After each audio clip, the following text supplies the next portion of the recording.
Прийшли окупанти до нас в Україну, форма новенька, воєнні машини, та трохи поплавився їх інвентар. Байрактар, Байрактар. Російські танкісти сховались з кущі, щоб лаптем посьорбати довбані щі, та трохи у чах перегрівся навар. Байрактар, Байрактар. Приперли зі сходу до нас барани для восстановлення великої страни. Найкращий пастух баранячих отар. Байрактар, Байрактар. Хто води всяке озброєння різне, потужні ракети, машини залізні, у нас на всі доводи є коментар. Байрактар, Байрактар. Вони захопити хотіли нас зразу, а ми зачаїли на орків образу з російських бандитів. Робить примар. Байрактар, Байрактар. Російська поліція справи заводить, там вбивцю рашистів ніяк не знаходить. Хто винен, що в нашому полі глухар? Байрактар, Байрактар. Веде пропаганду кремлівський урод, слова пропаганди ковтає народ. Тепер нове слово знає цар. Байрактар. Байрактар. Байрактар. Байрактар. Байрактар.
Yes.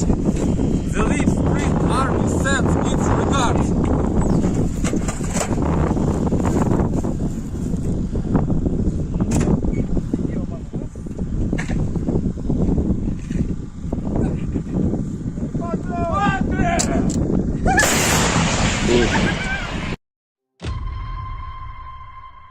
Хотите жить – бегите. Хотите жить – сдавайтесь в плен. Россия не получит новую территорию Украины. Россия присоединит себя к той катастрофе, которую она принесла на оккупированную территорию нашей страны. Оккупант заполняет могилами захваченную территорию Украины. И все больше могил на территории самой России. Ценой того, что один человек в России хочет продолжать эту войну, кто хочет войны больше, чем жизнь. Ваши жизни, граждане России.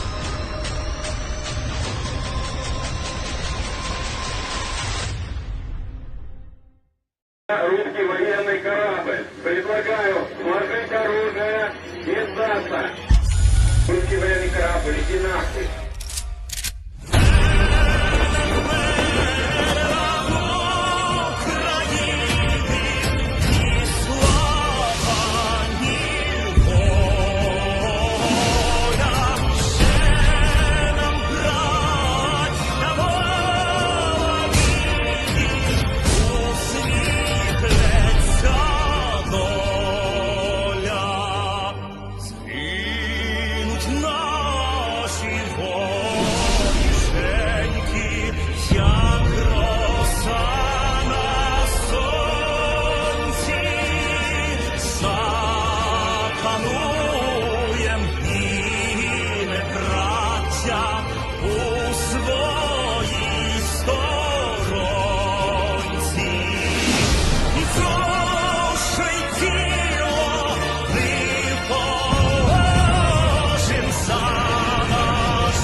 Hello, everyone. I'm the Enforcer, and I'm accompanied by Enforcer Matt.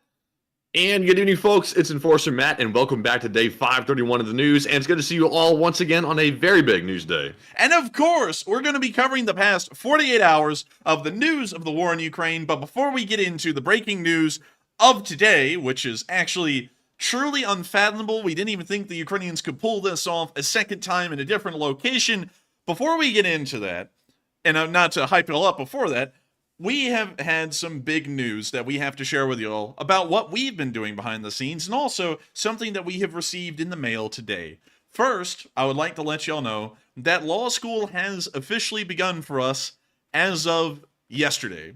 We have been orientation, at least. Orientation, yeah. We're not exactly doing any. Well, we did a brief today, in a form, but we have started law school in a form orientation over the past 2 days, and we are really getting into it. It's really interesting, at least orientation is, and I bet the classes are going to be more interesting, and it has been pretty cool. And I was just wanting to share that with y'all because a lot of y'all have always been hearing for about the past few weeks, probably, that we would be starting law school soon. It has officially started right now. Another thing I'd like to share, and we're going to keep the name of this person anonymous, but we have received a letter from one of our viewers, and inside of this letter was something really neat. To summarize a bit of the letter, the viewer was suggesting that we make a small change to some of the content that we are making, or more so, really add a whole new category to our channel, which it was a really good suggestion. And what was really cool about the story of this fella, and I love listening to the stories of our viewers, is that he was actually a member of the 101st Airborne, and he sent us a Polaroid of a picture of him being the door gunner on a Bell Huey helicopter in 1969 over the hills of South Vietnam, which was absolutely incredible. And it was really touching to get a picture like that, considering that Polaroids like that are pretty neat in their own right, and also a historical thing for that. It is amazing to know that folks like that make up the Lee Spring Army. Of course, we've gotten to know many of y'all. We know that there are race car drivers here, folks that work at SpaceX. We have former soldiers like the viewer today, trying to make sure not to give out their name, but we have amazing folks in here, and it has been absolutely unbelievable to think that we have been doing this for 531 days with all the amazing folks like that right there. And I'm going to tell you this. I will respond to your letter. You actually put in an email address in there. I'm actually going to hand respond to your letter soon. It should be within today or tomorrow, but I'm not exactly certain because tomorrow is incredibly busy for us. But I will be trying to respond to that over email because that was an incredibly nice letter, incredibly cool picture, and I'll make sure to respond to everything in the letter, hopefully soon. I don't know when because it's been very busy in the background, but it will be soon nonetheless. Moving on from that, those two big announcements that we've had, and moving on down into the breaking news, we only have the one video of what has happened today. And let me actually move this to where it accurately is. And also, let me adjust our front lines here to show the current gains of Ukrainian forces over just the past 24... Well, actually, correction, it's been about the past 4 hours. Ukrainian forces have successfully crossed the Dnipro River, and from what we've been told, initial reports are saying that they have taken... They are not outside of the village. They have taken the village of Kozachi Lakhary. This is an important move by Ukrainian forces. I cannot even tell y'all how important this is. It is the first actual foothold that they have outside of the Dnipro estuary and the Dnipro River swamps that lie south of Novokakhovka. If we look at this on a map, and we take a look at this general area, you can see where the marsh exists. Of course, it's the darker green area near the river. If you move beyond that, and you actually take one of the villages like Oleshky or Kozachi Lakhary, you end up gaining an actual foothold that armored forces could be moved into to support the infantry, among other things. And the fact that the Ukrainian forces were able to take this village today, from initial reports, and we'll still be waiting to confirm that later, this is probably the most major move in this area since the liberation of Kherson last year. Another important thing to note is that according to initial reports, and of course we're still trying to get this news, because this happened only 3 hours ago, of course by official statements, this entire attack and assault occurred because around 3 weeks ago, the Russian VDV forces that were in this area, which comprised, I believe, a few battalion tactical groups, were moved out from Kozachi Lakhary, the exact area where the assault happened, and were moved to the Surovikin line here in the south to try and defend from further Ukrainian attacks due to the Russians lacking any kind of strategic reserve or available manpower to pull up onto the front lines to try and defend the area. Because of that, the Ukrainians saw a massive opportunity, most likely seen by drone and satellite footage, and then they began an assault. The video that we are about to watch, from what we've been told, is from the assault near Kozachi Lakhary and shows the brave soldiers of Ukraine that boarded the small boats that crossed the river and began the assault through the swamps and to the village itself. This is the only video we have at the moment, and without further ado, here is the clip.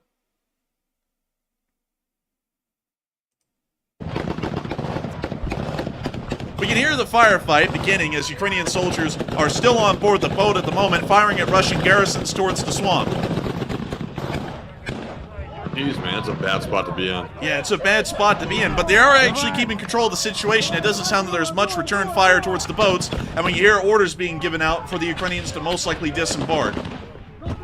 Actually, when you see the Ukrainians boarding the boats, and when you see an explosion just off the dock, one of the Ukrainians just dropped their AK into the water but hops into the boat, and it appears that they are repositioning.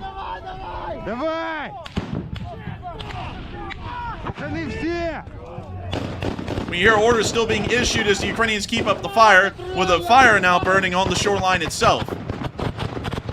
We can also see the Russians are attempting to fire at the Ukrainian boats as grenades are exploding inside the river. The Ukrainians return fire to suppress Russian forces as the boats now leave the area and reposition the forces. We can see the soldier reloading his rifle and continuing to fire off. Of course, not accurately. The point is to try and keep the Russians' heads down, and it appears that it's working.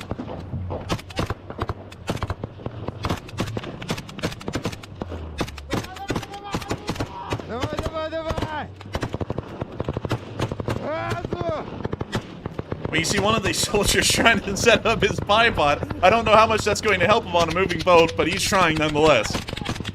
When you see the soldier continuing to fire at the tree line along the river as they begin to reposition further down the swamp.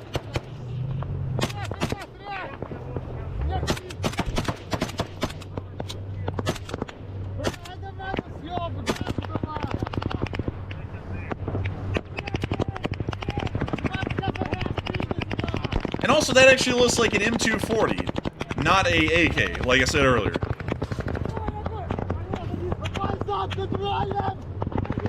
Now, I'll take it these guys were trying to pull up in secret at first, right? They weren't, like, intending to, like, get in an all-out brawl like that. I don't think they were. This appears to be one of the preliminary assaults made on the area. And of course, while the Russian garrison was far weaker due to the VDV being withdrawn from the area and moved to the Surovikin line in Zaporizhia, At the same time, there were some Russian forces there. This may have been a forward recon unit, but from what we understand from everything I was able to find today, this was one of the first opening attacks by Ukrainian forces before they took the town of Kazachi Lahari. So that's kind of the background of the video.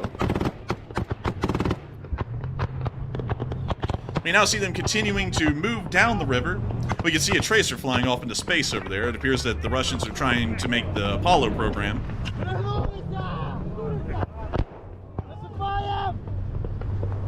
And it appears that most of the fire has stopped, although, sorry, I've said that a little too late or too early. But the video... It's kind of wild that everybody got out of there unharmed. It doesn't look like anybody got shot or injured. Yeah, nobody got wounded or even killed, really. I was really surprised to see that nobody got killed more so. But they did lose one AK. You know, we may have seen it a little bit earlier in the video. One guy dropped an AK-74 and it just fell into the river and they just said, screw it. You know, because obviously what the hell are they going to do? Go dive into the river and try and get the AK back? But nevertheless, they did get out of there, and it appears that the first raid, while they did appear to reposition or just retreat from the area, this first assault gave the Ukrainians a pretty good idea going into the morning hours of the next day what kind of forces they were going up against with the Russians, and then allowed them to take the town of Kazachi Lahari. And once again, I have to mention, this area here, although there is no major bridge works like the Antonovsky Bridge or any major highways in the area, this is still a massive moment for Ukrainian forces in this area. It is the only time that we have seen in the entire battle since the liberation of Kherson around November of last year that Ukrainian forces could conduct a counterattack onto Russian forces garrisoned inside of Oleshky from the flank near Kazachi Lahari. This is most likely going to cause a lot of pressure and a lot of stress to be put onto the Russian army. The Russian army no longer has a strategic reserve. We've understood this for about 3 weeks to a month now. They are completely out of available fighting manpower. And we can see this in proof that the Ukrainians attacked in this area when they have never attacked before, and based from the information we got, it's because the VDV forces in this area were moved up towards the Tokmak direction in Robotyne to face down the 47th Separate Mechanized Brigade that is pushing in that area.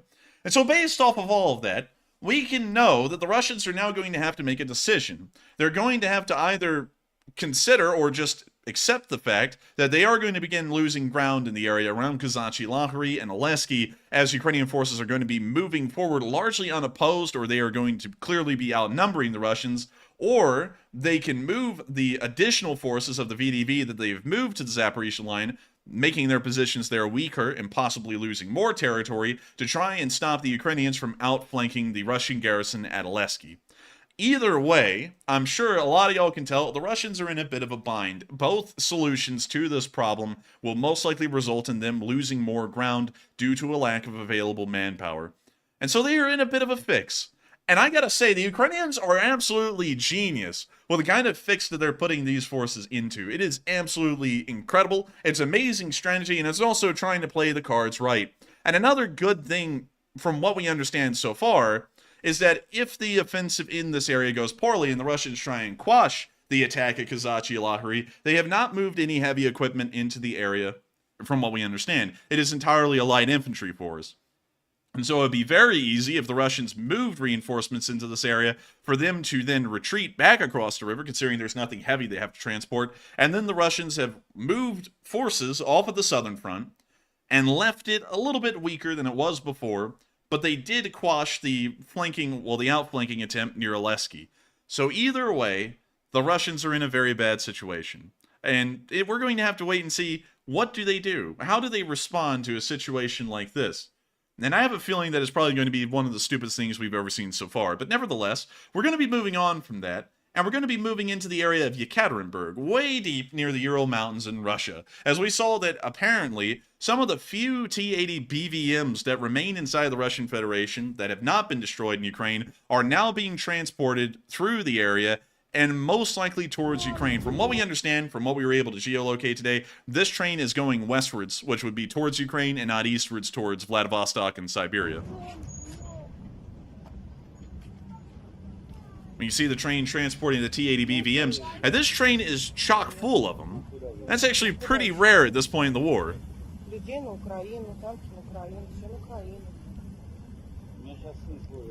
Man, the Russians are whipping out the last fine china they got. Yep, this is their last stand right here. Send out the best stuff. Man, they're going, "Bleh, we have nothing left." It's literally just this train. That is it. Then it's all T-54s, T-62s, and just random crap. Ladas, maybe. No chocolate cakes, though, or water park tickets.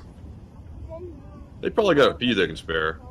Man, you know, chocolate's running low in Russia, though. I mean, water park tickets. Probably can't spare the chocolate, but the water park could be open. Oh my god! Okay, so this actually shows how bad of a state they're in, is that you see the T-80B VMs, which are in pretty okay condition. They're not that bad off, really. But then look at the support column that they're bringing in with this unit. That MTLB is so old that the paint is faded on it to white. That thing was painted green. And then it gets worse. Like this Man, truck looks like a UN vehicle now. Yeah, that's it. The Russians put their crap in the supply yard for so long, it switched sides. It went to being a UN. But Yes. But look at this. This Ural is so old, it looks like the glass in the windows is like fogged. You know, like it's got like that foggy look to it. And then this one's just screwed up. I don't even... It's a command vehicle, but yeah. You said whipping out their fine china, more like whipping out the old rusty buckets. Yeah, dang. It looked good with the T-80B VMs, but then you get to the back part of the train, and it doesn't look as good at all. I mean, like, this is just junk. And then there's a recovery vehicle. Well, they're bringing in the special equipment vehicles a little bit.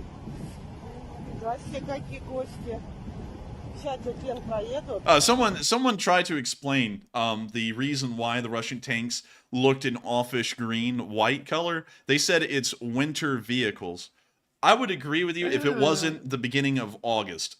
Yeah. I would say that would make sense if it was getting towards winter, but also the problem with that as well is that the Russians never paint their tanks white in the winter. It's very rare for them to do that. They usually just stay that standard army green color throughout their entire service history, regardless of the conditions. And the only place we've ever seen the Russians apply a different camo pattern is in Syria. And even then, it's mostly monotone or a bicolor camouflage. So they usually cheap out on the camo. And then we can see more T-80 BVMs. More of them. That's probably the better looking thing they have, even though, you know, they're kind of subpar. Yeah, you know, they're kind of mid. That's the best way to put it. They're kind of mid. But, you know, I guess it's better than what they're bringing out right now, which is the T-62s and the T-55s. Like Krister once said, it's really janky, and I'd have to agree with that. And that thing is stank. And jank. Stank and jank. And there's the end of the train. And I gotta say, though, that's very little support equipment for the amount of tanks they're bringing in. But anyways, that's the end of the clip right there. That is apparently heading towards Ukraine from what we understand. But, you know, we've seen a lot of those get blown up on the front lines. They are one of the most modern frontline fieldable tanks that the Russians have, but I wouldn't really put much stock in that because their most modern stuff still under the hood is stuff from the 1970s at the most modern. Moving on from that, however, and making sure that we have no other international news, which we don't, we're now going to be moving on into the area of Crimea. Because many of y'all are always wondering, kind of like the Michael Jackson updates, you know, where they say he's still dead. Some of y'all are wondering, how's the Kerch Bridge? It's still down, but we do have a satellite picture showing that the Russians are trying to go all out and repairing the thing. And we can see the pictures right here. Of course, the road segment was the most damaged. And also, something a little interesting about this is that I swore when we originally saw the damage, it was more towards the middle of this area, somewhere around here, instead of being right here, like it is in this picture. I thought it was. That might be the right spot, actually. I think it is. Oh, wait a minute, hang on. It's right here. Yeah, we were right. It was almost here, but in the picture, if you look where the center of the picture is, it's over here, so you don't really see it. But anyways, they are repairing the damage segment. We can once again see pictures showing the damage. Wait a minute, hang on. That's actually damage caused to the railroad bridge, isn't it? Because it looks like it.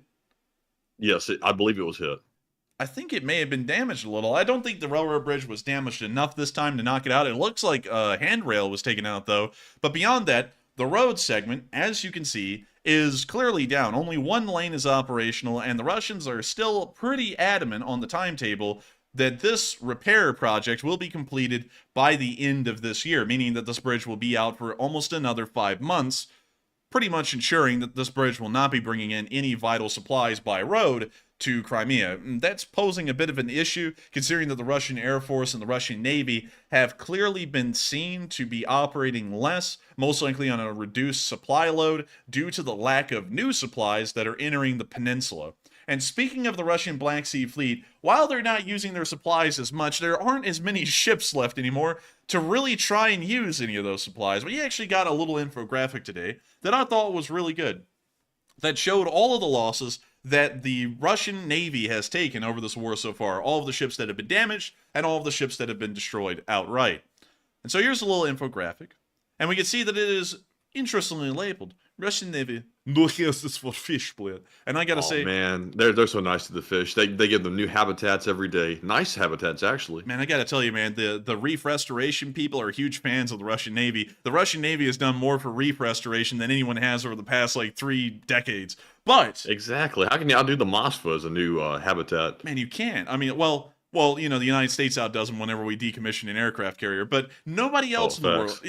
Yeah, you know, the Russians, they create new reefs when they're getting beat in the war. We create new reefs just for the hell of it because we're getting new stuff. But they have lost a pretty decent amount of ships from the Black Sea Fleet, and we'll also be pulling up the numbers that they have in a second. But they have lost the Moskva cruiser, of course, the flagship of the Black Sea Fleet, the pride of the Russian Navy in that area, and of course now the pride of the coral reefs. We also saw that they lost the landing ship Saratov. This was actually the ship that was destroyed at its moorings in Berdyansk almost 40 days into the war. They also lost the minesweeper Ivan Golubets, which for some reason sounds like giblets. Like that's an interesting. Anyways, they lost a landing craft of the Cerna project. The exact class or name of the ship, rather than it being a Cerna project class ship, is unknown. They've also lost a whole 6 patrol boats.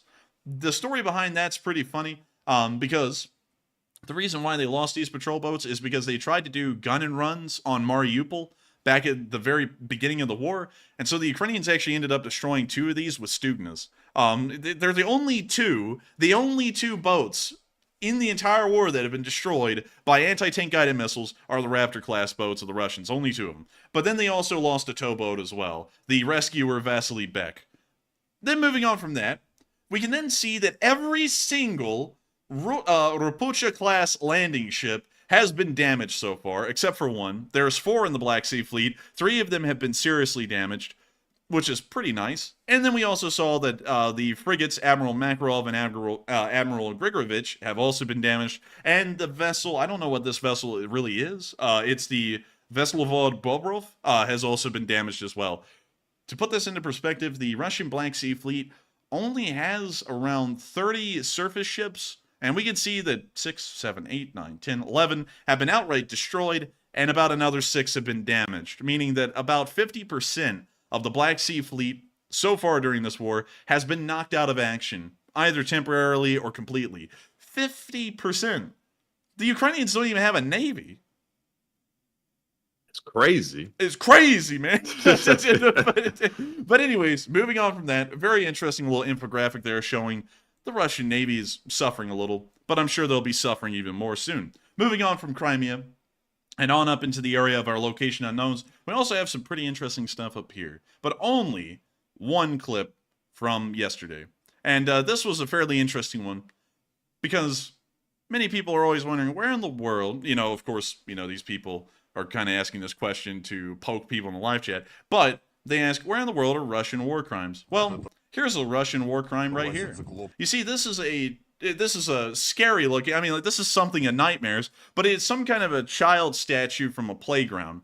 And what the Russians have done is that they've hollowed the thing out, they cut out the face, and they put a camera in it, so that way they could see if anyone passed by. And at the bottom of this little child statue in the base is an anti-tank mine. So what would happen is if they saw anyone walking up onto this thing, like, you know, kids or just random people, they would then detonate the mine and it would kill them all. Apparently the Ukrainians were able to defuse this, or the Russians never used it and they just abandoned it, but the Ukrainians ran up on this thing a little bit later, and here's the video. Dude, they turned that thing into a cyclops. Yes. And you can see the mine right down there. Actually, it's an anti-personnel mine, but still pretty dangerous. And we can also see a little bit more of the control unit and camera system back there.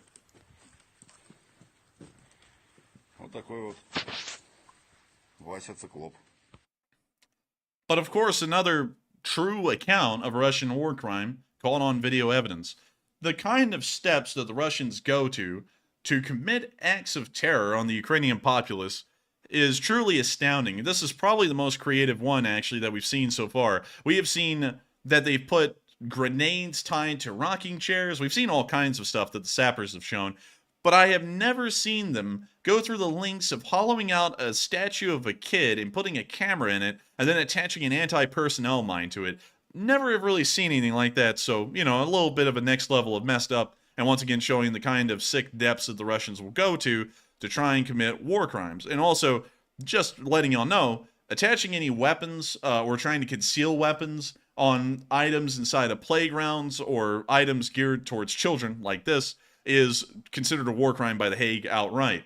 You don't even have to really, I guess you could say, kill anyone with the thing. You know, it's just a war crime outright to try and do something like this because it is seen to be deceiving kids. Because if the area is liberated and the Ukrainian sappers don't pick up on this thing, some kids are going to get around this thing, and it's got an active anti-personnel mine on it. So if it goes off, it's most likely going to be killing kids more than anyone else. And that's why it's considered outright a war crime by The Hague to put explosives and other things like that onto playground material or things geared towards children, because children end up being the victim of these things if they're never found. And so with that, we're now going to be moving on from yesterday's little clip right there and on into today's, where we can see a really interesting video. This one was really cool because many of y'all have heard about the Kraken unit. It's probably got one of the coolest patches in the entire war. It's a Kraken. It literally is just a Kraken. And we actually saw a video made by the folks at United 24, an amazing group, and they talked about the history of the Kraken. Specifically not the animal, but the unit. And so here's the clip. So really quickly, we're going to be getting this up here. And I'm trusting United 24 not to be playing copyrighted dubstep trap remix, but you never know. But we're going to let it play anyways because I trust United 24.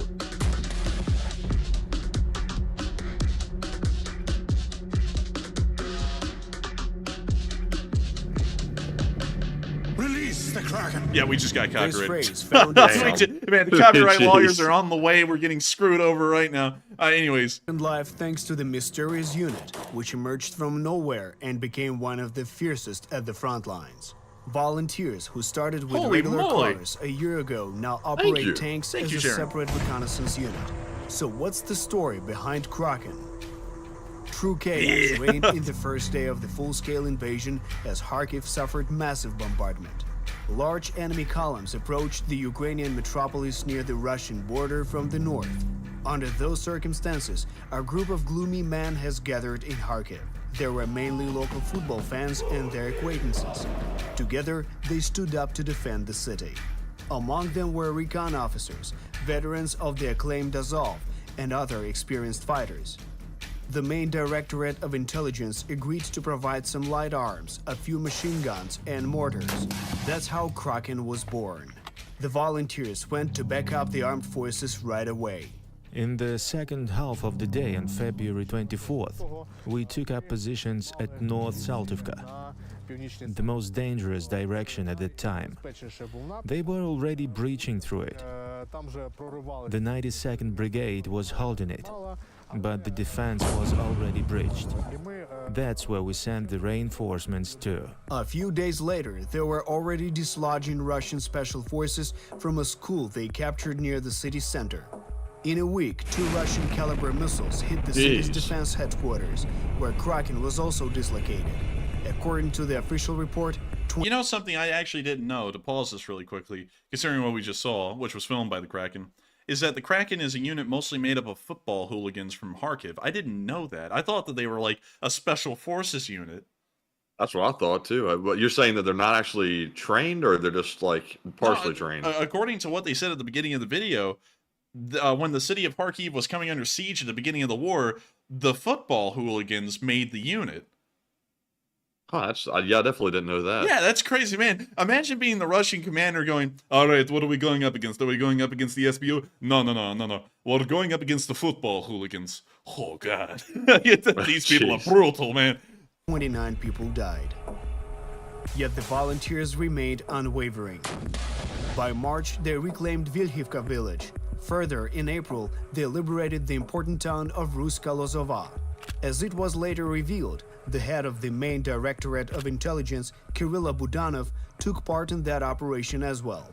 The army officials were so impressed by the mission that a spontaneous formation became a part of the main Directorate of Intelligence and received a new status, a separate reconnaissance and sabotage unit Kraken. In 2022, Kraken helped liberate more than 20 Ukrainian towns and villages. This number includes such big towns as Kupiansk and Balaklia. Yeah. One of the main features of Kraken is a thorough preparation of every operation. For example, before the assault on Balaklia, Ukrainians learned that Russians lacked power generators. This is when Kraken captured the local power plant and turned the power off. Russians found themselves without connection and electricity, allowing the volunteers to successfully attack the panicking enemy.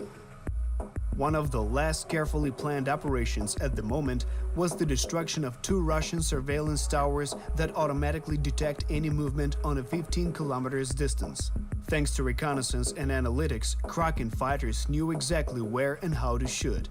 As a result, both towers were destroyed. Russians have big troubles with it. They are told to capture a village, so they look.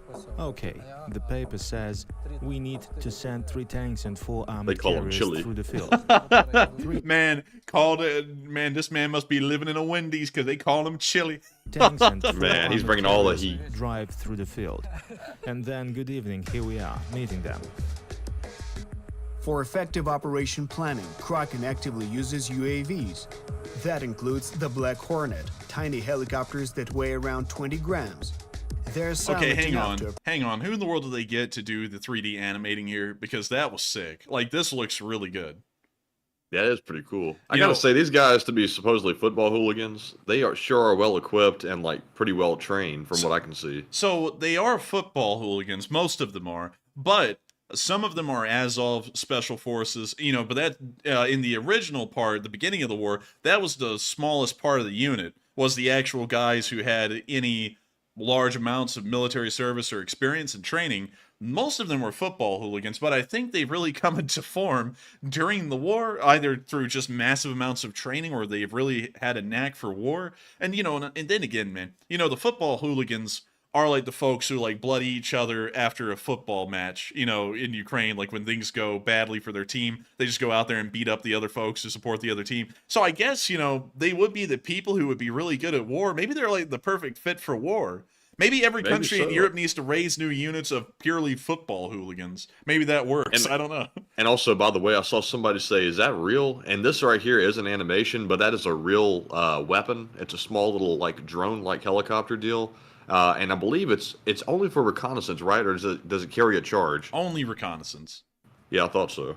Yeah, it's an incredibly light. It's only 20 grams, which, you know, it's, you know, you can find 20 grams of things all over the place, but nevertheless, this is 20 grams. And what's really neat about it is that they were able to fit a camera into a 20-gram drone, and it also has several miles of range. It's very hard to see, it's very hard to hear, and even if you saw it and heard it, it would be impossible to destroy with anything. You would have to be... Hell, you would have to be the best shot in the world to be able to hit one of these things if it was moving. It is about the size of a bullet with its casing included. So, you know, chances of hitting it, slim to none. the Black Hornet, tiny helicopters that weigh around 20 grams. They're silent enough to approach a human at a 1 meter distance and remain undetected. Moscow has reported eliminating Kraken a dozen times. Destroyed? Well, maybe in the dreams of Russian propagandists. Kraken keeps fighting in the hottest spots. During every recruitment wave, Kraken gets nearly 150 applications. However, after extremely difficult tests and trials, only a few dozen candidates join the unit. The fighters of Kraken are highly intellectual people. 75%. Okay, hang on. That might be why they're incredibly good now. is because they started to up the selectivity of the members who could join. I could make a joke right now, but I'll pass. No, we got to hear it now. You can't do that and fake out. You got to do it now. I'm going to offend so many people, but I'll say it anyway. Yeah, you know, they're saying that they're what are they, hooligan, like footballers is what they're saying? Yeah. And then they said, these are highly intelligent people. It's like, that doesn't add up. Dude, well, man, they may not be intelligent in most places, but I'll tell you one thing they are intelligent in is beating folks' asses. they're Einsteins. Yeah, it's like the hooligans hooligans and intelligence. It's like, I think they're lying because these hooligans look way smarter than they're letting on. Dude, these hooligans came out of the football stadium after they lost and said, "Good heavens, rapscallion, I shall thrash thee." You know, they look, honestly, they look like they come from engineering backgrounds or something similar. I don't know, but it is still an interesting story. And have a high Everyone's education getting degree. heated in the comments. I can tell. To comply with all the main Directorate of Intelligence requirements, one has to overcome 7 circles of hell.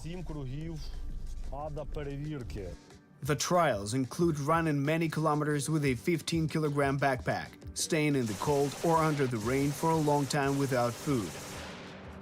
Strict selection and high motivation to liberate their land made Kraken one of the most successful units of this war.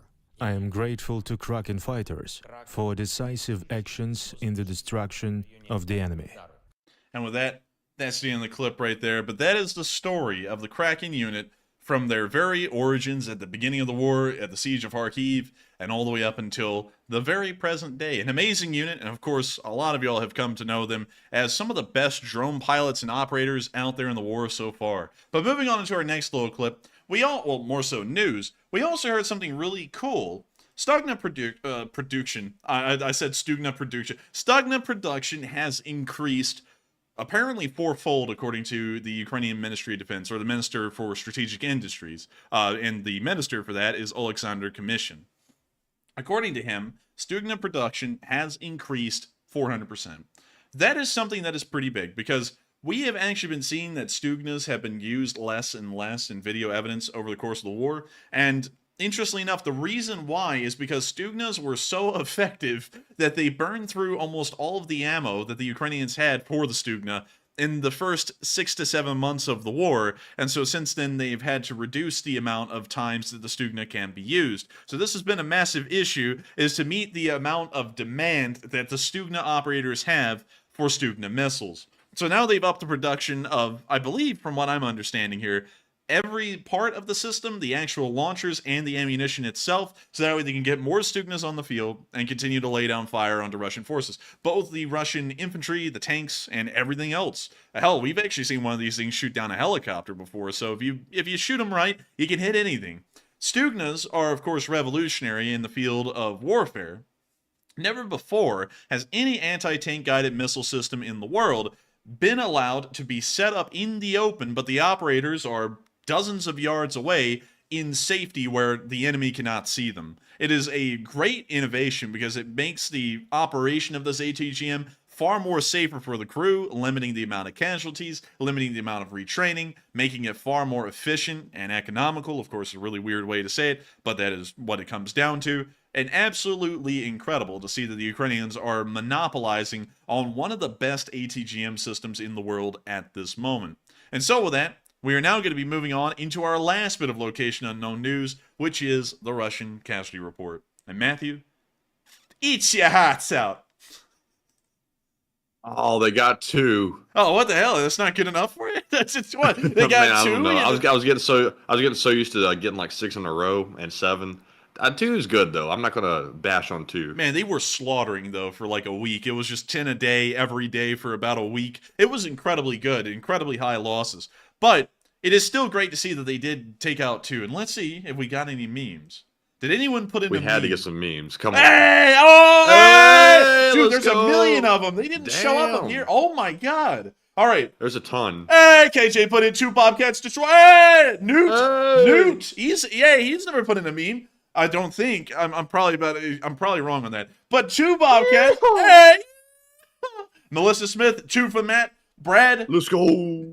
he also pointing out the 19 artillery pieces. We'll be getting to that in a minute. Smiley, hey! Two for Matt, hey! Margaret put in 2 for Matt, hey! Harmo, hey! Butchie, Let's go. Dude, what the hell is that? Man, that is something else. Dude. Looks like tracks are on backwards. That thing be a dump truck. But It looks like it's been assembled wrong, but that's okay. It Dude. can work. Dude, that thing looks like the Wish.com Bobcat. You know, like everything was made almost like it was supposed to be, but wrong. Anyways, I think that's all the memes, but those are great memes. And I gotta say, you gotta tell me, Butchie, what the hell is that thing? That does not look like a Bobcat. But it also has... That looks like something the Russians might actually use. But it has tricolor Sark on it, though, which makes... It's a NATO vehicle. So what is that? Who owns that thing? It's weird. That's all I gotta say about it. But anyways, 560 Russian soldiers have been liquidated. And you all heard that right, liquidated over the past 24 hours, an impressively high number, and of course great to know that the Ukrainians have inflicted that many losses on the Russian forces. Not only that, but they've been joined by a lot of their supporting vehicles. 8 armored personnel carriers, 9 supply trucks, 10 main battle tanks. That is enough tanks to supply an entire battalion tactical group that has disappeared off the field in just a day, 19 artillery pieces, 4 drones, 1 anti-aircraft warfare system, and of course the 2 special equipment vehicles. And one other thing, they lost 1 helicopter. Now I had to separate that one because this was once again something juicy. And when I say juicy, I mean juicy. They shot down a Ka-52. The Russians only have 100 of them, and they've already lost around 57 of them. This is the 58th Ka-52 that they have lost, and from what we've been told, they have not been producing any of these over the course of the war due to the sanctions, which aren't allowing them to import the kind of computer systems and equipment that goes inside of the helicopter that actually makes the thing function. So they have lost nearly 60% of their Ka-52 force since the beginning of the war as of today. Damn. Damn, son, where'd you find this? But man, I'm over here recovering from like a nuclear sneeze. I had to mute the mic for a second. Man, I almost sneezed today. Wait a minute, were you there when that happened? I don't think so. Yeah, if yeah, it was you that were. big of an event, I definitely wasn't there. No, remember I like sneezed. I almost blew up my throat because someone was talking. Oh, you know? yeah. And I sat there and I put my hand over my mouth and I went like my throat felt like it was about to explode when I did that. Yeah, I do remember that. Yeah, now, yeah. And everyone just kind of looked at me for a second. Man, I was hurting for like minutes after that. I was like, I think I'm bleeding, you know. But anyways, man, I would have just had to be loud because I know the room was like dead silent. You could hear like a pin drop, but man, I couldn't have done that because it sounded painful. Man, it was. All you heard was, that was it. It was like, oh no, there goes the nasal cavities and everything. But anyways, pretty impressive losses, and of course, great to know the Ukrainians are continuing to hopefully push the Russians out of the country with those kinds of staggering losses. Moving on from that and on to the frontline situation, which there are a million clips today, and I'm promising y'all, I tried to cut this down to as lean of a frontline segment as I could, but there are millions of clips, so we're going to have a lot of fun. But nevertheless, before we get on into that, we have to talk about the live chat. The live chat has been going insane tonight. I don't know, Matthew, if we have seen anyone in the live chat from law school. I have a feeling that you've probably been paying more attention to that than I have been. If they're in here, they're being awfully quiet. Man, they can feel free to chat though, so you can speak on up, and we'll probably call you out. Man, they be stalking, but they be lurking. Man, they be creeping. But anyways, we have seen that a load of y'all have been talking in the live chat. Just at this moment, the live chat is at 58 chats a minute, 1 chat a second, which is incredibly fast. And with that amount of live chats have come many people talking about some of the top topics of today's news and also weighing in their opinions on it. And that is always something we take great interest in because when we put it up to a vote, sometimes we see that while a lot of people have the same opinion in the live chat, sometimes that can be a small minority in the actual polls. And so, Matthew, take us into what people have been voting on today's top news of what they think about it. All right, so on today's top news and our top polls, we have a lot of interesting questions to ask. And the first one says, Ukraine arrested an unnamed woman accused of plotting Zelensky's assassination today, and what are your thoughts? It looks like 53% said good, Ukraine security is the best, 35% said there are probably more in Ukraine, 7% said it is what it is and that's fine, and 5% said unsure.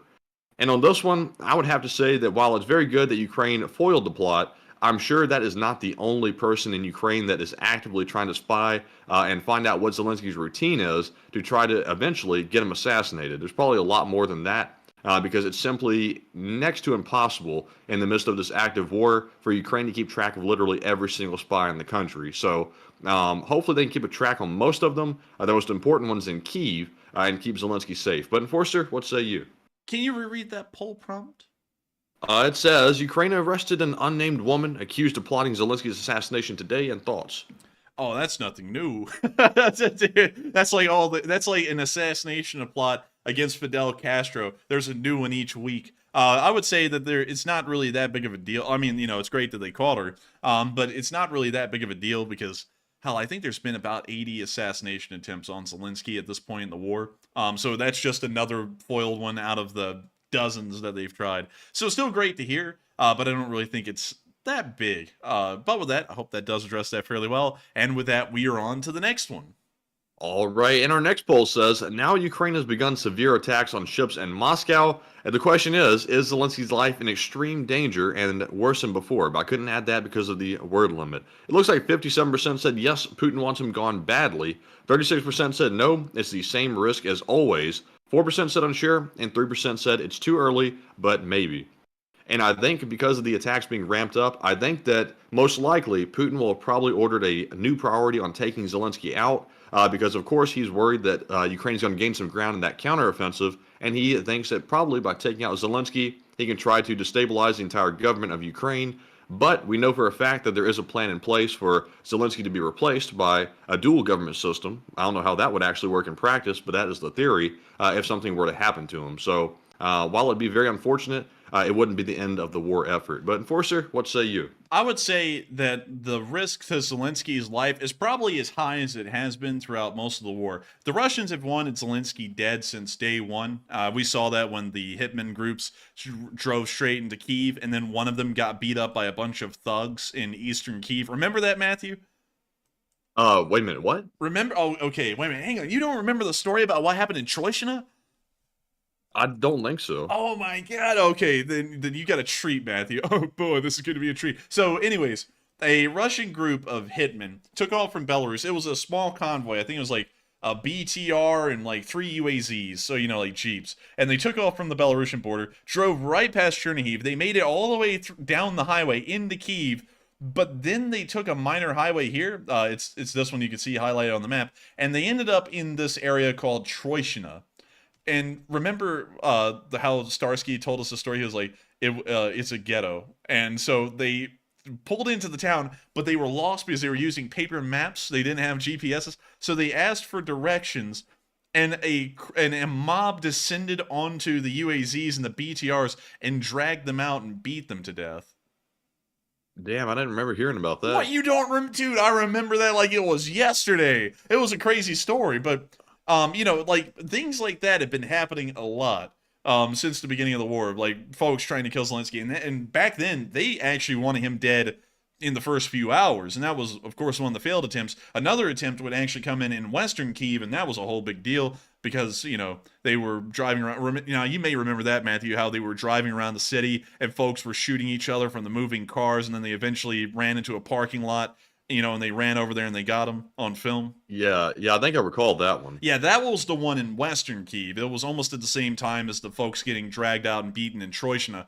But anyways, they have been trying to kill Zelensky outright since the first hours of the war. So I don't really think the risk to his life has gone up because it's already as high as it can ever be since the first minute.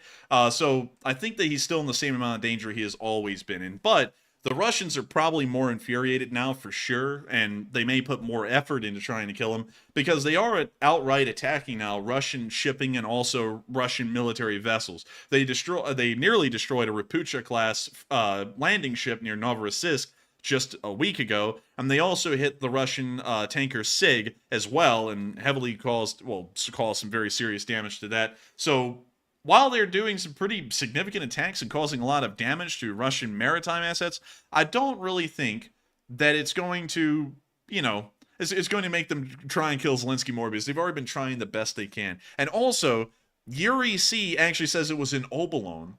is all. Wait a minute, hang on. How I heard this, and I'll have to check with Starsky again. How I heard it, I heard that it was in Troishina, and I think that's how the original story was told to me. I've also heard some interesting things about Obolon as well, but I didn't hear that they got beat there. Wait a minute, hang on. In Western, are you talking about the one that happened in Western Ukraine where there was like the drive-by and they all got into like the drive-by shootout? Because if that was the case, I think that one did happen in Obolon, which is Western Kyiv. But I think the one where they got dragged out and beat happened in Troishina. But correct me if I'm wrong, because I think you actually are from Ukraine.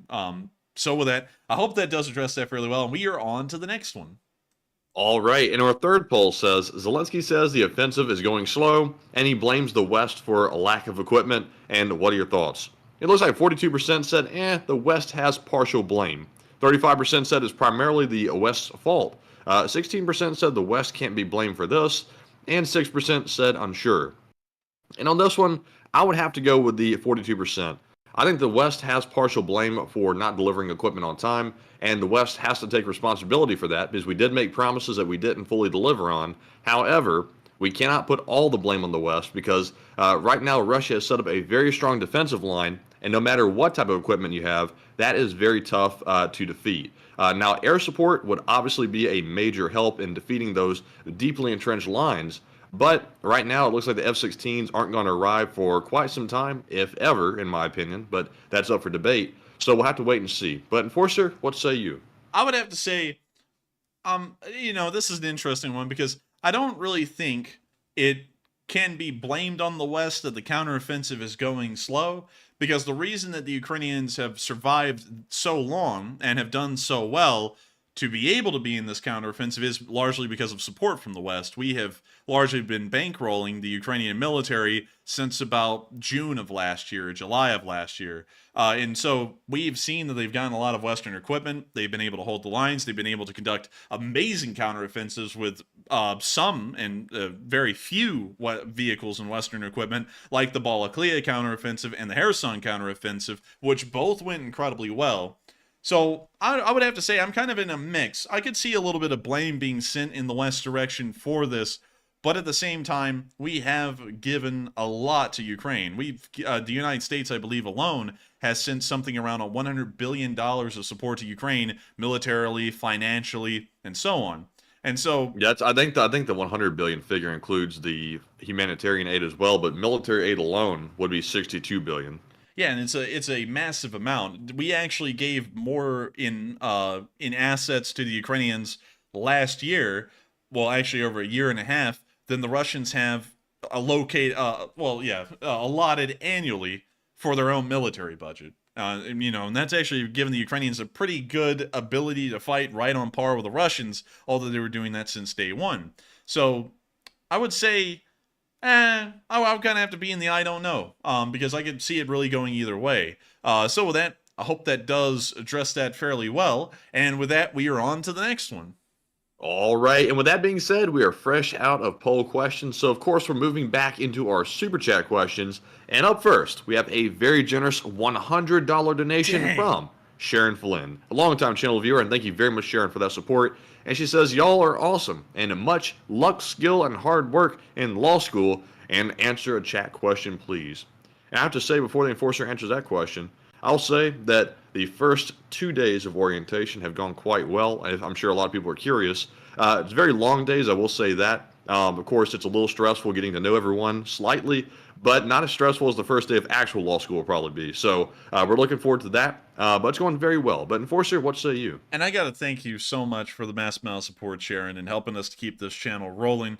Because folks like you make it possible for us to do everything behind the scenes that we're doing, like going to law school. And I got to thank you so much for that. And thank you so much for the kind words as well and saying that we're awesome. Really, folks like you are awesome because you help us to be able to be on air so that way people can even see us or say anything about us, whether they like us or hate us. But thank you so much once again for wishing us a lot of luck, skill, and hard work in law school. I'm sure all of that will be needed. And hopefully we can get through it pretty well. Of course, we're going to actually, we don't want to, put out any hopes or anything, but we are going to be trying our best to see if we can do this, the live streams through law school. We don't really know. I don't want to make any guarantees to y'all. We are trying our best to make sure to try and keep up our current schedule, however. So hopefully that will be the case. We are trying our damnedest right now to make that happen. But thank you so much once again for the support and helping this channel to keep on running. And thank you, Sharon, for being an old guard. You have been with this channel since forever. Hell, you've been here since day 4, which was 520-something days ago. That was a year and a half ago. And I got to thank folks like you so much for sticking with us and going the course, because it has been a journey. This channel has gone through so much. And of course, when I say the channel, I mean y'all as well. We've all gone through a journey. We've gone through the beginning of the war. We've gone through when we thought the Ukrainians wouldn't survive, to the Ukrainians beat them out of northern Ukraine. We went through the offensives at Balaklia, at Kherson. Hell, we've even gotten Ukrainian soldiers firing off artillery shells in the name of this community on this channel. And also, we've raised $1.1 million in fundraisers to help out folks over there.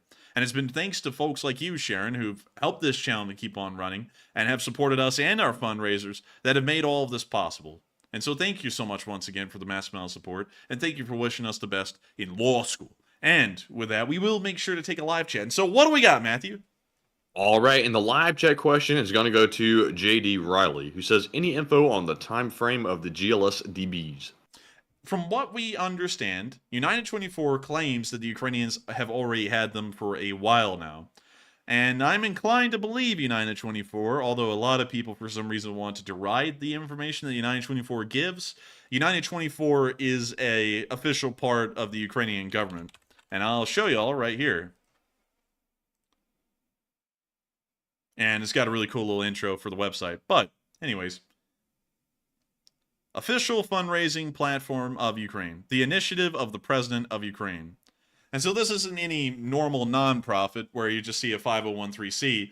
This is a institution, pretty much, that is directly attached to the Ukrainian government and the office of the president of Ukraine. And so when they come out with information, like we've had ground-launched small-diameter bombs since March, we're inclined to believe that they do have them. And they've even talked about how they have been used in the Donbass. So we, at the moment, understand from United 24 that they actually do have ground-launched small-diameter bombs, although we've never seen any real video proof of them being used or the damage that they've done. Of course, the thing that a lot of people are saying is that the ground-launched small-diameter bombs will be arriving in the fall, meaning in about a month or two, which may be the case. That may be the case for the official ground-launched small-diameter bombs that will be sent.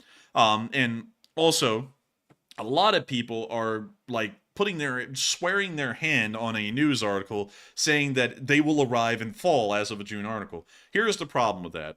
A lot of news articles, you know, the big ones, CNN, MSNBC, Fox, ABC, they were all saying way back last year that the Ukrainians need anti-radiation missiles. They need AGM-88 HARMs. They need them. The U.S. is sick and vile for not giving them. And while they were saying that, the Ukrainians had anti-radiation missiles for nearly 2 months at that point. And then that came out later, that we had sent them without letting the public know. And that's something I think may be happening right now, because United 24 is adamant that they have them, and they have been using them.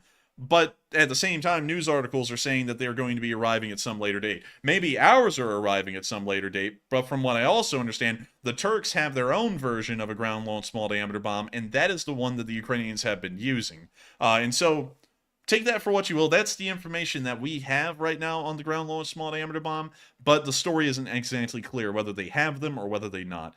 If they don't have them, they'll be getting there in about 2 months. And so with that, I hope that does address that fairly well, and thank you so much once again for helping this channel to keep on running, Sharon, and sponsoring a live chat. And with that, we are on to the next one. All right, and our next super chat question goes to Todd Fabiker, who puts in a $40 donation. And thank you very much, Todd, for that support. He says, if you remember, I mentioned that the Ukrainians would cross between the Antonovsky Bridge and the Kakhovka Dam, and I think they will double down and get hardware over the river and push hard. And I got to thank you for the support. And I would actually have to say, I remember you saying that, and you were absolutely right. And I got to be honest, it's something I didn't think would happen, because there is no really good way from this area to support a large force, because you have to move all the supplies through this massive swamp, and if it gets heavy, it's going to get really difficult. But it does appear that they're going to try. I don't know if it's going to be an entirely light force that they move through this area. Maybe it'll just have APCs in it, considering that those are only about 13 tons. Bringing over tanks, though, like 35-ton T-72s, I don't know how they're going to manage that through 1.5 miles of swamp. Maybe they have a way that I don't know about. But nevertheless, it is really crazy to see. It is smack dab in the middle of Novikakhovka and Kherson, or the Antonovsky Bridge. And you got that dead on the nail. So I think that they may actually be attempting to outflank Oleshky from that area. And you were right from the start. And so I got to thank you so much once again for the support. And thank you for your input. Because if the Lee Spring Army was a betting pool, which it's not because that would be illegal by Alabama state law, and we don't do any betting around here, we follow the law to a T, you would have won a lot of money. Hell, you would have won the lottery. But anyways, with that, thank you so much once again for the support, and I hope that does address that fairly well. And I got to say this again, you got that dead on the nail, because that was dead center of those two areas. And so with that, thank you so much once again for support. I hope that does address that fairly well. And we are on to the final question of the segment, and then we're moving into the frontline news. All right, and the last super chat of the segment goes to BC Skyman, a longtime channel legend, old guard. who puts in a old guard, and he puts in a $20 donation. And thank you so much, BC, for that support. And he says, do we have any idea of how many planes, helicopters, and tanks that Ukraine has left? And of course, go Ukraine. And thank you so much for being here with us tonight, BC Skyman, an old guard, of course, here since day 4. And thank you so much for the support as well. And to answer that question, the last numbers we got, which really weren't officiated because the Ukrainians keep those numbers secret or kind of muddled, so that way the Russians don't know their exact abilities.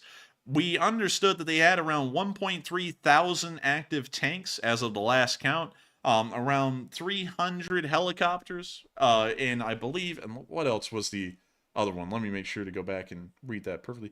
How many planes, helicopters? We don't know how many planes. That one's really up there in the air right now. No one really has a good idea of how many planes they have left. But if I had to give you a guesstimate, we're thinking that there's somewhere around 32 active combat aircraft, not counting the support aircraft like the Antonov 22s. So we think there's about 32 active combat aircraft, around 1.3 thousand tanks, and around 300 helicopters. And that's kind of based off of the loose numbers that someone got last time, and also just rough guesstimates, knowing what they've started with, knowing how much they've gotten over the war. Those would be about the rough numbers. But I hope that does address that fairly well, BC.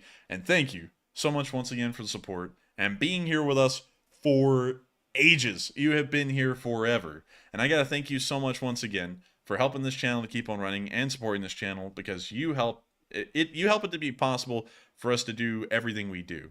We wouldn't have been able to do this as a job without folks like y'all. We wouldn't have been able to do any of this. And we're greatly appreciative of y'all for all of the kind words that y'all give, all the likes that y'all give these streams, which help them to get promoted in the algorithms, and everything else that y'all have done. And so thank you so much once again, BC Skyman, for the support. I hope that does address that fairly well. And long live the Lee Spring Army. And so with that, we are now going to be moving on into the frontline news. And starting off in the Northeast, I got to say, not really a lot of frontline action here, but in our first clip, we saw the mechanisms of the crab at work. And of course, the Ukrainians are having to repair it. Repairs are a normal part of frontline action, but we can see them doing a little bit of maintenance work on this crab to get it back up and operational again. Of course, really nice to see. And hopefully this crab will be back at it and giving crabs to the Russians. We're now going to be moving on from that and further down into the next bit of news, which I actually can't show y'all because it was a failed Kadyrivite attack in the area, and let me make sure I got this right, of Andriivka in the Luhansk Oblast. It didn't really turn out too well. You can click on the link in the description below to go to that video and see for yourself, but I actually can't show that one on stream because it's a little too spicy for YouTube. Nevertheless, moving further on down the line and towards Makivka, we also saw some action from the Ukrainian 24th Separate Mechanized Brigade. Or more so, just some really good pictures. And these things are bossing. I mean, they had someone from the BBC making these pictures here. But we can see them moving around some bulldozers, looking out a bunker, holding up a Ukrainian flag that they are signing. We have one like that. We can see a guy holding an AK-74. We can see Ukrainian T-72B, or BV more so. A drone, a DJI Mavic, and of course, the mortar. Very nice to see. And great to see that the 24th is in operation, and also some pictures of the brave soldiers that make up the 24th Separate Mechanized Brigade. Moving on into the area of Bakhmut, not really a lot has happened over the past 48 hours in this area as far as frontline change, but we have seen that the Ukrainians have been hammering the Russians in this area and trying to push them out. And so moving on into our first little clip, we saw that the 30th Brigade was able to destroy a Mr. B. And we can already see it getting hit. Boom! Chugga chugga! And we can see it, of course, burning on up, the ammunition roasting. How many times has Mr. B been messed with like this? It's been a long time. He's getting hit all the time. Oh, wait a minute. You said Mr. Beeve. I was like, what the hell is Mr. Beeve? No, Mr. B. Man, the way you said that, B. it sounded like Mr. Beeve. I was like, what the hell is Mr. Beeve? I never heard of that before. But Mr. B has been hit a lot of times. B. That thing is burning, though. Pretty nicely. Man, you messed up my whole joke. It was lame in the first place, and you killed it. Man, I'm telling you. Oh, man, I'm telling you. But anyways. I get no respect around here. Oh, man, I'm telling you. I get no respect around here. Oh, man. And it's hot as hell in this room. It's like there's no air conditioner, which there isn't. There's only one vent in here. Anyways, with that, we're going to be moving on from that clip. Great to see the 30th got a Mr. B. And moving on down into Bakhmut, we also saw the 77th Air Mobile Brigade using some of their kamikaze drones to attack Russian forces in this area. Man, and they got the epic political action music playing that's always put on the campaign ads. But we can see the drone flying on into the town, and we can see it hitting the electronic warfare station that has been set up, and that was a clear hit. And we can see another one hitting, and that's the end of the video, but they certainly got that thing. And also, the live chat's going crazy about the joke and how it failed. Yes, man, they're going crazy down there. But anyways, moving on from that and on into the Klishkivka area, we also saw that Ukrainian forces were continuing the advance in this area. I have to let y'all know that this is an amazing video. Unfortunately, it's 11 minutes and 33 seconds long. And due to us running the stream and also trying to fit in a whole bunch of stuff that has been going on in the world, we are going to have to cut this a little short. We're only going to be able to show about 3 to 4 minutes of this, but of course, if y'all want to see the whole 12 minutes of it unedited on your own, you can click on the link in the description below for the day 531 map, and you can go there and you can check out this entire video for yourself. But without further ado, here's the clip. Man, we get that best boost split. The APC is rolling up into position.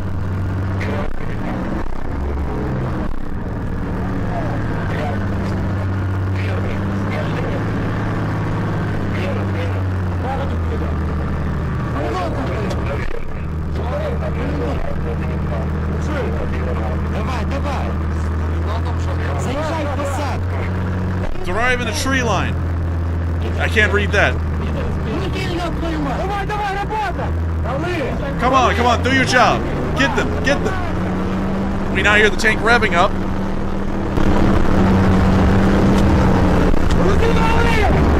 Get him! We now hear the 50 cal firing. Let's go! Landing! Disembark. Back door opens, and the soldiers hop out. Guys, where are the trenches? Where are the trenches?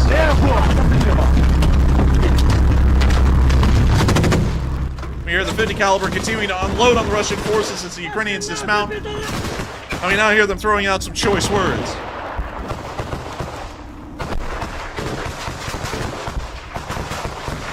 We now hear the Ukrainians laying down the heat.